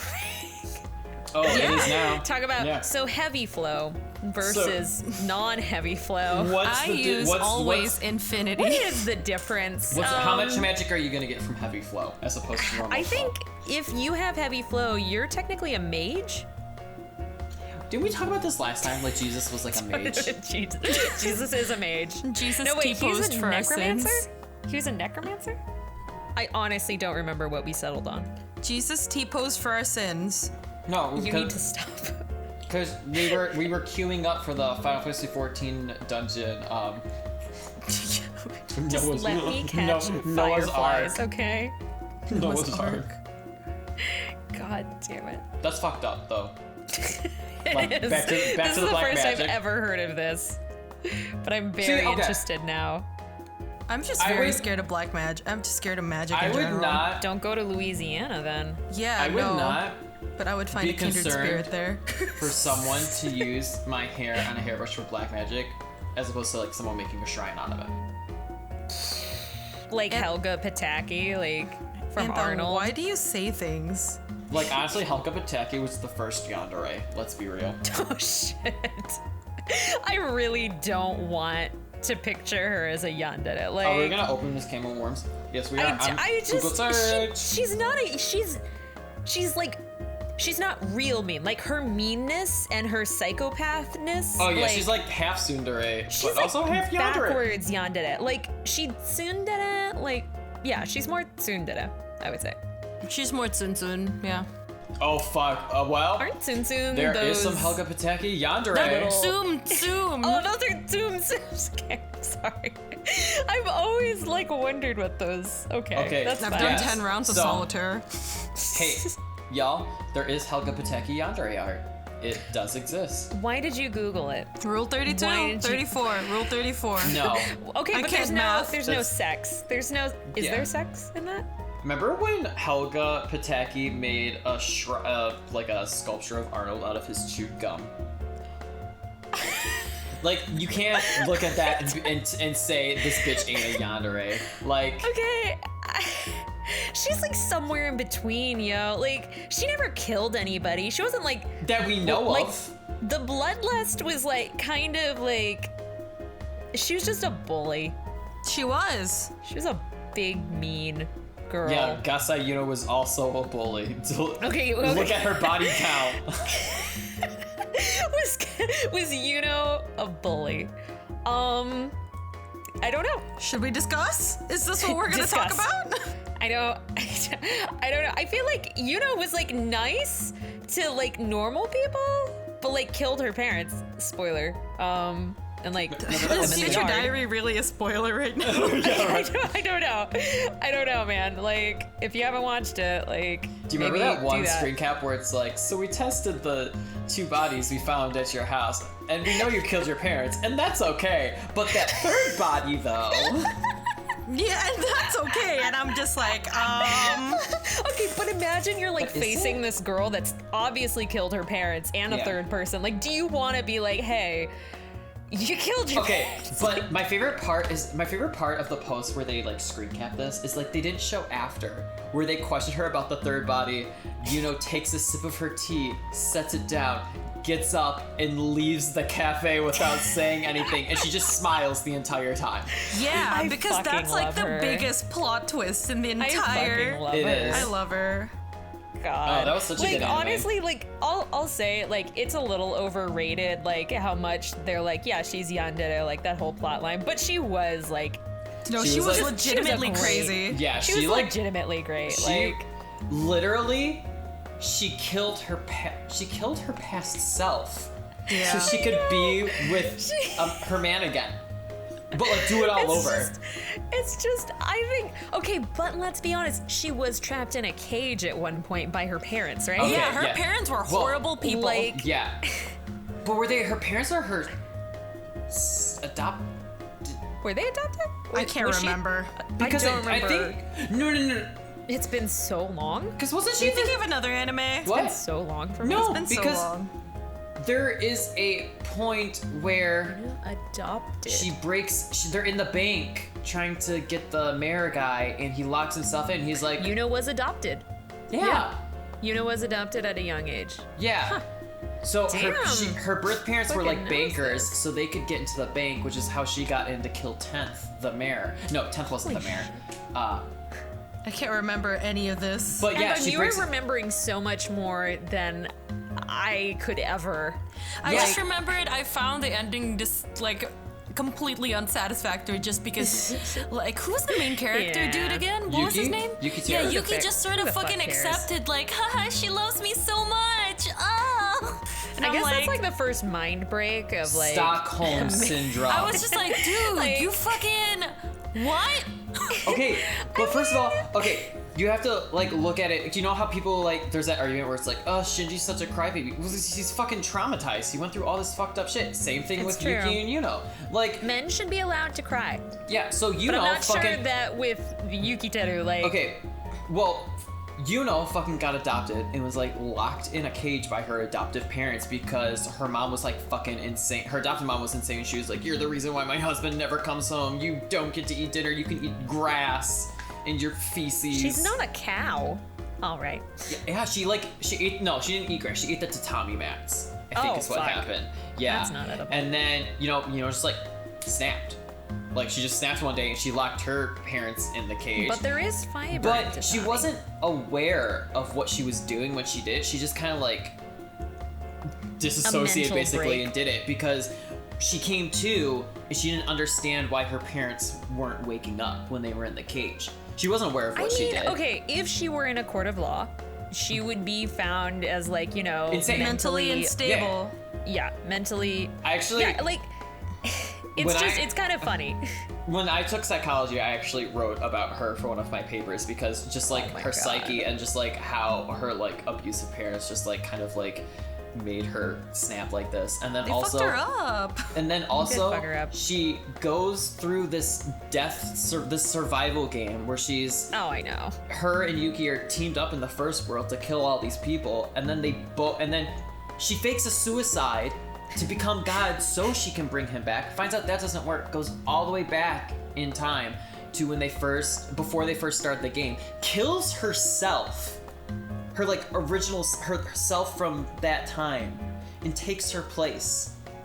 So technically, didn't she go through the game twice? Yeah, Yes, she did. she That's did. why she was so good. Yeah, that's why she was so good. Because Yuki, before quote unquote dying in the second, I guess, world or whatever, he sees how in the first world, him and Yuno were kind of like an equal, and like he was protecting her just as much as she was protecting him. Where it was just like Yuki, and then him just being like, "Oh, I'm making you two out of this world." It's like, why? Like, how is she back? Like, I understand it's from the third world, but why does she remember me? All that stuff. This explains it. Yeah. So that's our Wow. commercial break. While Okay. you guys have been doing this, I've been collecting fairies in Breath of the Wild. Nice. And Yeah, I've been now playing I've got solitaire. A couple fairies. I have Granblue on my iPad, on my mom's iPad open. You know quite a bit about Mira and Yuki.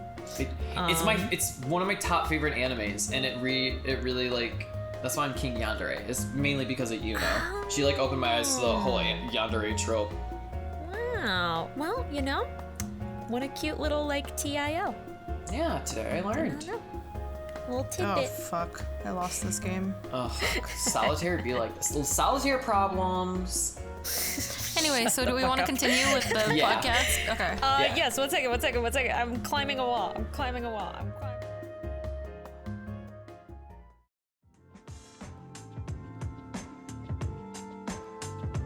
Okay, so back to Thank our- you. back to our podcast. That's a nice little extras. So we were talking about Vocaloid. We talked about the most iconic Miku songs and some others. But now I want to just a little bit explain a bit of the Vocaloid software, just how it works. Everyone needs to like sit back, get sit back, comfortable. let me do my job. So I have only owned Vocaloid 3 and Vocaloid 4, and oh my god, why is this so big? Oh, wait. What is big? My The dick. Okay, Rachel. I like this. No, the program, like the window is so. Oh, it's because I was using this on the other monitor. Okay, so just basically the Vocaloid software. We'll include like screen caps, but you put your notes down, whatever, and there's just like some functions that you can use to basically get the kind of sound that you want. So some of the functions here, we have velocity, which is like the shortness of a note. If you decrease the velocity, you'll get, when you do like a sound that's like an S sound, so like sound, if you decrease the velocity, you'll get more of the sound. You'll get more of that elongated sound. Make her like a snake. Yeah. It's also for the H and F sounds. So who, you'll get more Ku. It's mainly those. It's mainly the S. But that is how when when someone's making a Vocaloid song, and you know when users do like a watashi, but it sounds like watash, or it's the shi that's shortened, so it's just the sh sound. You know what I'm saying? Like instead of yeah. Like instead of like shiranai, like shiranai or whatever, just like very short, whatever. It's the velocity that they're messing with. They make the note really short and they just like decrease it a lot, and it just sounds like a smooth sh sound. There's dynamics, self-explanatory, just loudness and softness. There's breathiness, brightness, and clearness, which I have found when you mess with all three of these settings, you can get a more breathy, almost whisper-like vocal, even if you don't have a whisper-esque voice bank. Gender factor, so remember the good old days of Rinto and Lenka? I do not remember those days. You don't? I don't. Rachie, do you remember Rinto and Lenka? No. Okay, so basically back in the day when this was still an acceptable term, gender bends of Rin and Len, which made no sense I didn't because know. I only thought fan art was like that. So Rin's gender bend was Len, and Len's gender bend was Rin. I don't understand why Rinto and Lenka were things, but basically what people would do is they would select Rin's voice bank and they would up the gender factors to it so it sound more like a male. Like think, making Miku into Mikuo. Oh, okay. It's same thing, except Yeah, I have what? What? you have wide knowledge of the late madness. You are hurting poor sleepy Rachie. But yeah, that's what it's just basically messing with that gender factor. When I get a female or male Vocaloid, I always mess with the gender factor a little bit. I tend to do minus 10 to 25 on the gender factor scale that it gives you for females, and then plus for the males. It just kind of brightens it up a little more, I feel. It gives you that classic Miku sound. Interesting. There is the pitch bend and pitch bend sensitivity, which it's like vibrato without messing with the actual vibrato setting. So there's actually underneath the notes, there is vibrato that you can and it has like a bunch of the preset vibratos. There's like fast 1, fast 2, fast 3, fast 4, extreme 1, 2, 3, and 4. But with pitch bend and pitch bend sensitivity, it's a lot easier to get the vibrato you want because you can draw it in with the pencil tool. But drawing is really fucking hard on a mouse and a booby mouse pad, so thankfully there's a plugin I can use which helps me input a bunch of numbers, and I do like my little calculus math wizard thing, and I'm like, oh, I input these variables and this is the vibrato that I get. Interesting. Whoa, this is like some math shit right here. I'm pretty sure Michi hand draws. Oh, he definitely. God. Michi hand draws every single fucking note. Not even long notes. It's got to be like short notes, everything. I am terrified of him. So there is also portamento timing, which is kind of like the smoothness in between the notes. And then the recent Vocaloid 4 additions we have are the cross synthesis, which is really cool because if you have like Miku V4, she has all her different voice banks. She has her normal, her solid, which is powerful, a powerful voice bank. She has her soft and her sweet and dark. You can take two of her voice banks. So say I want to go from soft, which is near almost whisper-like. It's very soft, used for good, like for ballads and stuff. But say I want to go from that to solid, and like have it transition smoothly. That's what cross synthesis is for. And so you have that. Interesting. It's so. You have that smooth transition from soft to I mean, how would you do it powerful. before? There was no smooth transition. Literally, you would make 2 tracks, and one would be Miku soft, and one would be Miku solid, and then you just have to find like a nice point in the song where you could like transition it where it would be like the least noticeable as possible. You could mess with the brightness, clearness, and opening. So like having your solid with more like of a whisper effect. So then you could like ease off those parameters into normal solid Miku is how I would assume it was done normally, but yeah, it was difficult. So you gotta and have then big brain. Big brain. And then the other really cool effect. And if you listen to Celia's cover of Fairy Tale with VY1, the growl function, honestly, one of the most like galaxy brain like additions that they implemented into the software, because it just makes those powerful songs so much more powerful. Like, you need that growl. Like, sometimes that's what it needs. Yeah. Yeah. It's like it just really adds to like the punchiness or the strength of like, you know, a note. Like when you need that oomph for like a nice chorus, like you need to come down on that note really hard to really give it that energy and that feel. Growl. Yeah. But don't like overuse growl, just like a nice little bit. That's what half the covers. That's a good. When you walk away, you This is an example of someone doing a cover of that, but with the growl just all the way at max. Wasn't there like a point in time on SoundCloud where all like the Vocaloid users just used like growl like on memes and stuff? Yes. Like, it was very funny What to me. does that mean? They just like, they overused growl just to make things like hilarious. But yeah, that's basically, those are just like functions of Vocaloid. Again, you draw in your vibrato, you mess around with the notes, you play it back, you try to get the most human-like sound you can. Okay, I have a question. One question. Wow. So, when you're creating a VST from scratch, do you load the instrumental into the program? You can, and yes. Then, okay. That is how I created the VSQ for the Love Life song, Ring Ring Ring a Bell, and Garasu no Hanazono. I did a Miku and Iya cover of that. So like, there's like a, I was gonna say a skill, like a way to just like, for the program to know like this is the instrumental, or like. So, no, you can just, you can import a WAV file. And when you're making harmonies, can you make that on the same, like, is it just a DAW? Like, Yeah, essentially. with multiple tracks? Except you can't have notes overlap. So you have to create two tracks. One's gonna be your melody, one's gonna be your harmony, and you're gonna have to play around with the harmony. Okay. You can also import VSTs. Which are plugins. Yeah, plugins. I was gonna say add-ons. Plugins. That's the word. Add-ons, yeah. Add-ons, yeah, plugins. Microtransactions. No.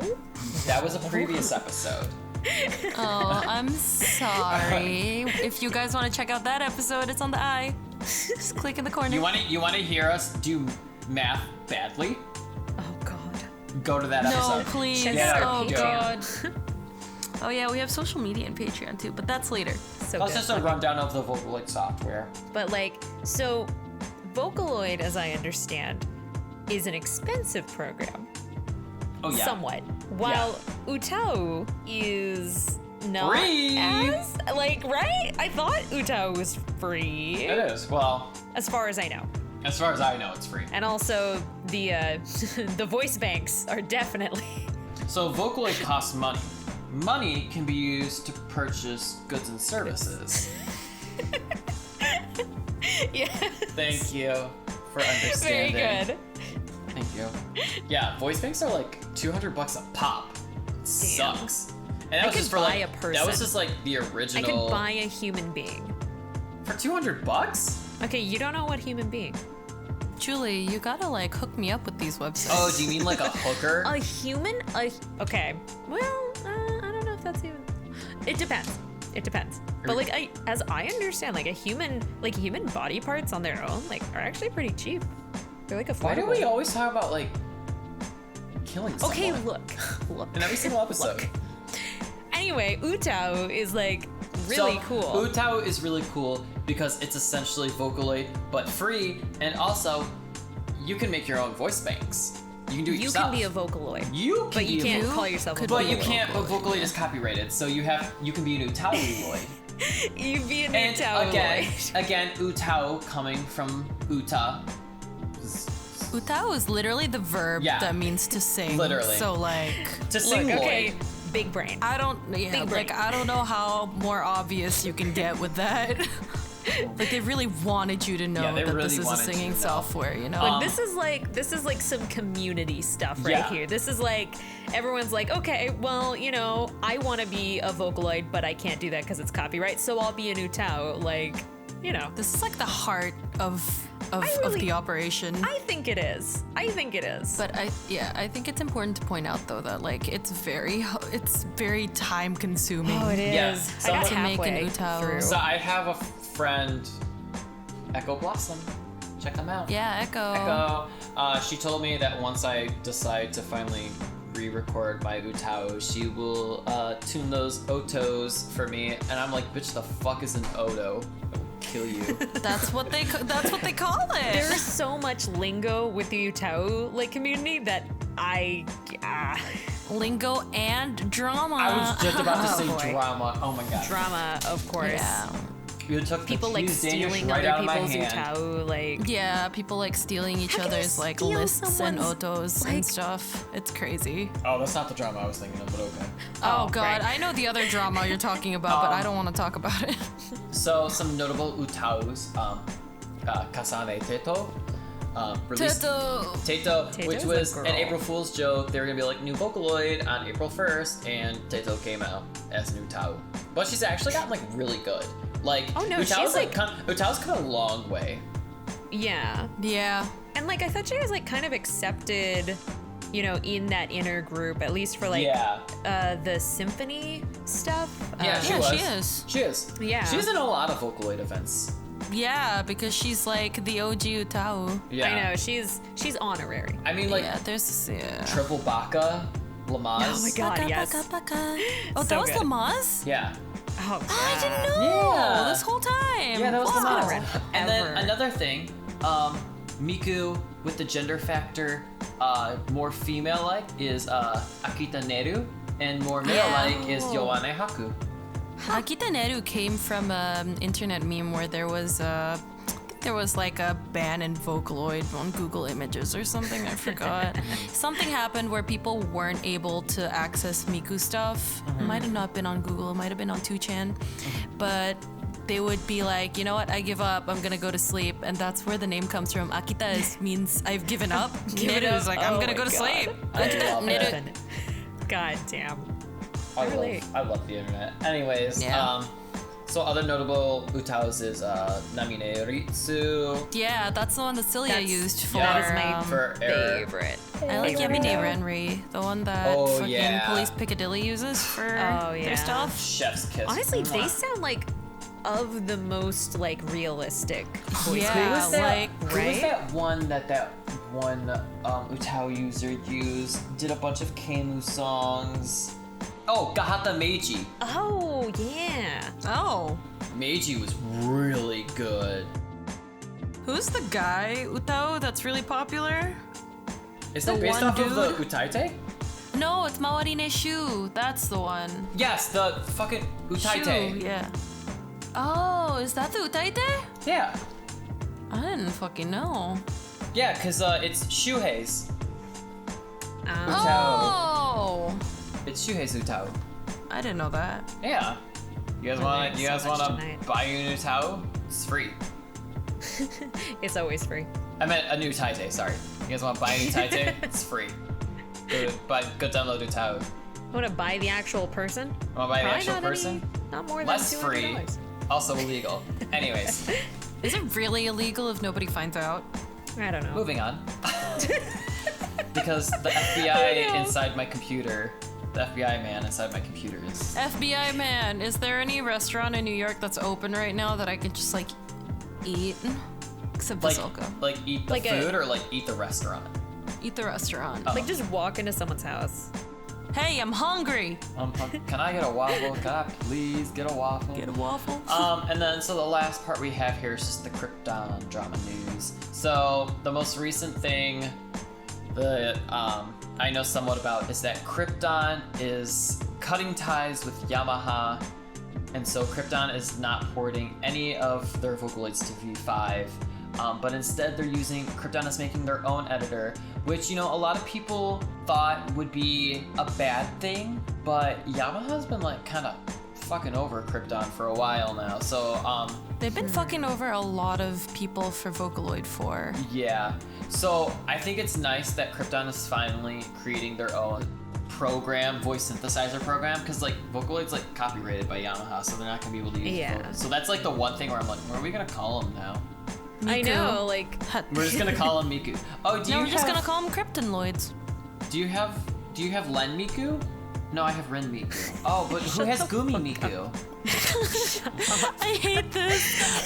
I thought you were serious for a second. We're just gonna call him I was just Miku. like, what the fuck is going on? we're just gonna call him Miku. this is all a dream.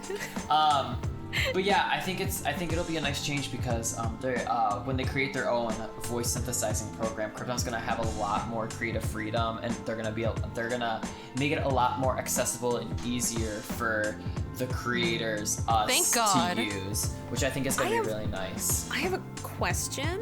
I may or may question? not have an answer. Okay, it's really hard for me, like, this seems like a messy divorce, personally. It is. Like, whose child is whose? So like- Krypton still owns Hatsune Miku. Yeah, Yes. definitely. Yes. Yamaha just has the program. Like, Yes. literally, it's just a divorce. It's easy. You Yeah. take your stuff, I take my stuff. Yeah. So Yamaha doesn't actually own, like, say, like, Luca No, or, like... they No. do not. So No. what Krypton is literally can just Yamaha- take those voices. So Yamaha doesn't have any Vocaloids. No. Yes. Yamaha owns the just have program, the program. that basically turns all of those voice stuff into something easy. Yeah. This seems like bad news Doesn't for wait, Yamaha. stop. Okay. Doesn't Yamaha own Cyber Songman and Cyber Diva? Wasn't Yes, that but that's it. Possibly. But what about Galago? No, Oh, Galago who was a cares? completely different Okay, I thought company. that was Yamaha as well. Okay. No, that's a completely different company. So, and I mean, like, not all Vocaloids are Hashtag Separating. not all Vocaloids. Yeah, are of separating course. from Yamaha, because I mean, No, we no, still no, have no. It's just the ones that are VY1, owned by yeah. Krypton. yeah. That's Yeah. it. So Like, I feel like our this is OG6. a bad deal for, like, Yamaha. Like, Yeah, I think so too. But like, I this is mean, bad like, news for them. it's gonna be good news for all of us because we're gonna be able Yeah, it's to good able news for to, Krypton and, like, we're gonna be able to do a lot more. Like, the biggest loss here is just, like, the name Vocaloid. The biggest lost here is line underscore. No, we're not doing Lost. Shut up. Okay. Huh.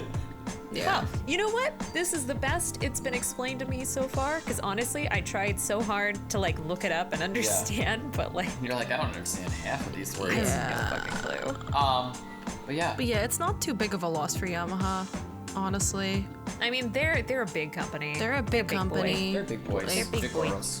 Krypton's losing the backing from Yamaha, but I'm sure they have enough revenue Yeah. Oh, I by mean, themselves. I mean, like, they have fucking Hatsune Miku, they'll be fine. Yeah, like, I know.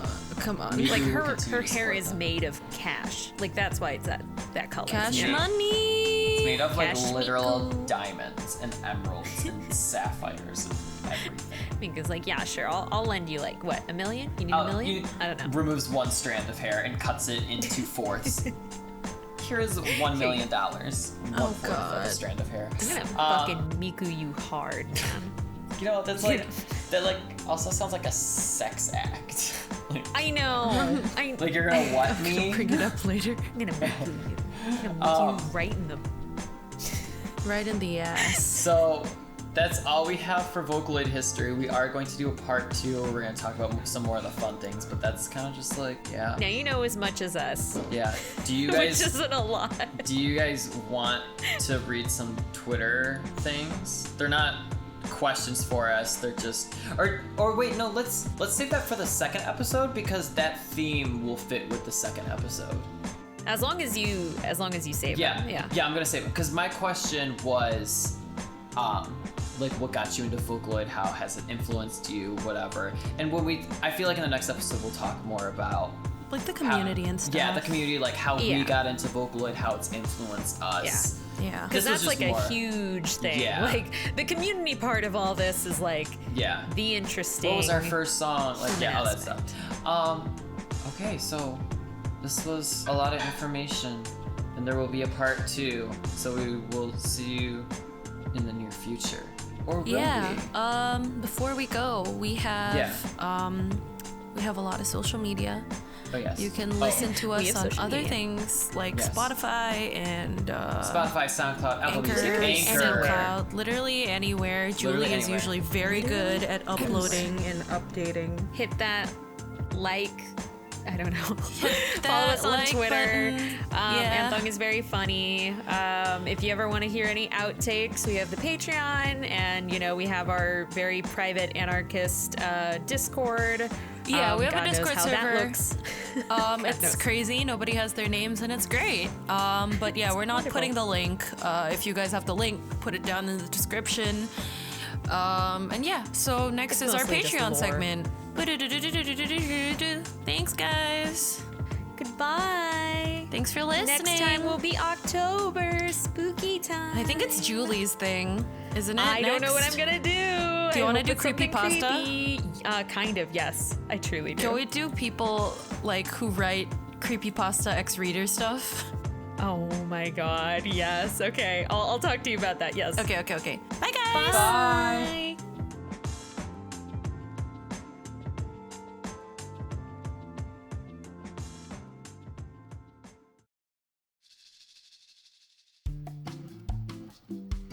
Hello, everyone. Welcome to the end of the episode. We are going to be reading our Patreon supporters and doing our tarot card reading. Yay! Woo! Thank you at the for ti- another month of support. Yeah, thank Yay. you. At the time of this recording, Rachie has come to visit me in Michigan, and she has just left, and now she's back home. Yeah, and then in an hour, I'm gonna be boarding a bus to Philadelphia. I miss you already. Wait, are you just in like a bus station? No, I'm at home right now. No, she's at home. The only time she records, the only time she does anything like in another place is when we're writing lyrics for when we're Monster writing lyrics for- Exercise, and you're in an airport. Yeah, me hurriedly finds like the Airport most quiet bathroom. place, which is like the smoker's room. Okay. Anyway, Yeah. Okay. So here are our $5 Patreons. Did you just say hour? Hour. It's the power hour. Okay. They're like Jimmy Timmy Power Hour. it's like split up weirdly. Anyways, okay. B. Kenneth Schmidt, thank you for $5. Catherine, thank you for $5. Wonder Blanket. Matt Barton. Okay, and then that's it for $5. Yay! Thank you. Yay! $10 supporters. Michael 2. To what? Michael 2? Like T-O. Like T.O.? Yeah. Is it Michael Toe? Michael Toe. You got Oh no, not Toes! I like almost like. Oh god, I caught No, myself. I don't know if that's Michael's for real last name. If it is, I'm so sorry. Davey Smith, Oz Rasgris, Zane Hey. Hanan, Blaze Tian. Oh, like evolution, but it's like Blaze, like weed evolution. Hey Ho Jojo. Oh, that's Hey ho Jojo! Hey Ho Jojo's a new one. Hey ho. Blaze Hey, Tian and Hey Ho Jojo are new. Thank you. Dimitri M. Michael Lubina. Michael Labina! Donald Price. Florine. Headphonics. Whoa. Whoa. I stand. Someone's coming for your brand. JubyPhonic. Do it. JubyPhonics. Headphonics. Cyrus Carnes. Oh, flashback. I've read this name before. I'm sure last time. Every time. Every single time. Cairns. Okay. And yeah, those are $10 supporters. Thank you. Yay, Oh my thank God. you. Thank you from the bottom of our little Kokoros. This means the world Yeah. to us. Do you want to give them an update on your PC? Oh, yes. Okay, so because of your generous pledges and donations and all that stuff, all the synonyms associated with that word, PC is actually being built. And while Rachie was here, she was like, hey, Thongus. This is what she called me. For real. Thongus. She's like, Thongus. And she pointed at me, and I pointed at myself and went, Because it me? sounds like fungus. now you're never allowed to call me that. Anyways, she pointed at me and I was like, me? And she's like, yes. And I was like, huh? And she was like, I'm putting you together your computer now. Move out of the fucking way. And I was like, oh. And then she opened all of these boxes that I have to move somewhere. Anyways, and now it's at a coworker's house because he also came over and helped build, and now it should be done like very soon, like maybe tomorrow or maybe the day after. Yeah. Like, yeah. Maybe tomorrow or the day after. Anthong in HD. So, Yeah. thank you. That Thank you. would not be possible without any of you. Without any of you guys. You guys are amazing. Anyway, so next portion is tarot reading. That's my portion. Yeah, so how the tarot reading works is we're gonna pick a $5 pledge and a $10 pledge, and if there's no $5 pledges, we'll pick 2 10s. Anyways, we're going to pick one of each. We're gonna have you both think of a question, and then we're going to read the tarot separately for each of you. Yes? Yes. Yes. Our $5 Patreon. Matt Barton, you are our $5 Patreon, and you're gonna get your question tarot thing Yes. read. Get your questions ready, Matt. So, I've somehow formed a sentence in the English language. Anthong, you need to stop talking already. So, Matt Barton, please think of your question right now. You have 10 seconds. I'm just gonna read it now. Okay, Matt, your card is Upright Death. Oh, what the fuck? This isn't as bad as you think it is, okay? Okay. So It's what worse. it says... No, shut up! You dumb slut! Anyway, what it says on the website is, a cycle comes to a close, a radical transformation that requires part of oneself to be sacrificed to be able to continue to the next plane.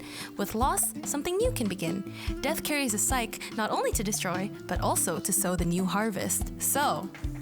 something bad might have happened. I don't know what it is, but every cloud has a silver lining. So look forward to it. The 2 things I picked up for that were the new harvest, which made me feel such fear because I don't know what harvest, but also, and then you said loss, and I was like, line, No, line please. underscore, line. No. However it goes. Anyways. Well, it sounds like good things are coming their way Yeah, it does. Yeah. That's Good luck, good. Matt. in the new harvest. I'm scared now. Good for her. Anyways, okay, and the $10 Patreon that will get their tarot fortune thing read is Blazion. Blazion! Yes. Yay! Okay, get your question ready. Think of your question now. Done? Ready? Too bad. Go. Sweet. So, your card is the Upright 4 of Wands. Oh, it's a minor arcana. It's fine. So, Okay. Yeah. I'm holding It's my okay. breath. It's a celebration of harmony, happiness, and good relationships. It's a time of peace after a period of hard work. The 4 of Wands usually indicates this in regards to family and large groups of people.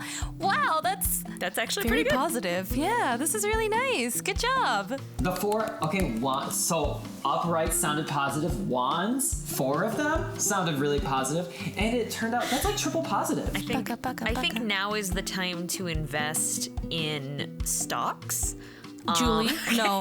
Okay, so we're ending the episode here. Thank you guys Wonderful. Thank you so guys so much much. for pledging to our Thank you guys. Patreon. for pledging. We will see you next month with another episode. Spooky stuff. Oh Yeah, Julie's gonna talk about her creepypasta / reader yeah. fix. Okay, anyways, we will see you guys next month. We'll see you guys next month. We'll see you guys next month. Bye. Bye. Oh, oh.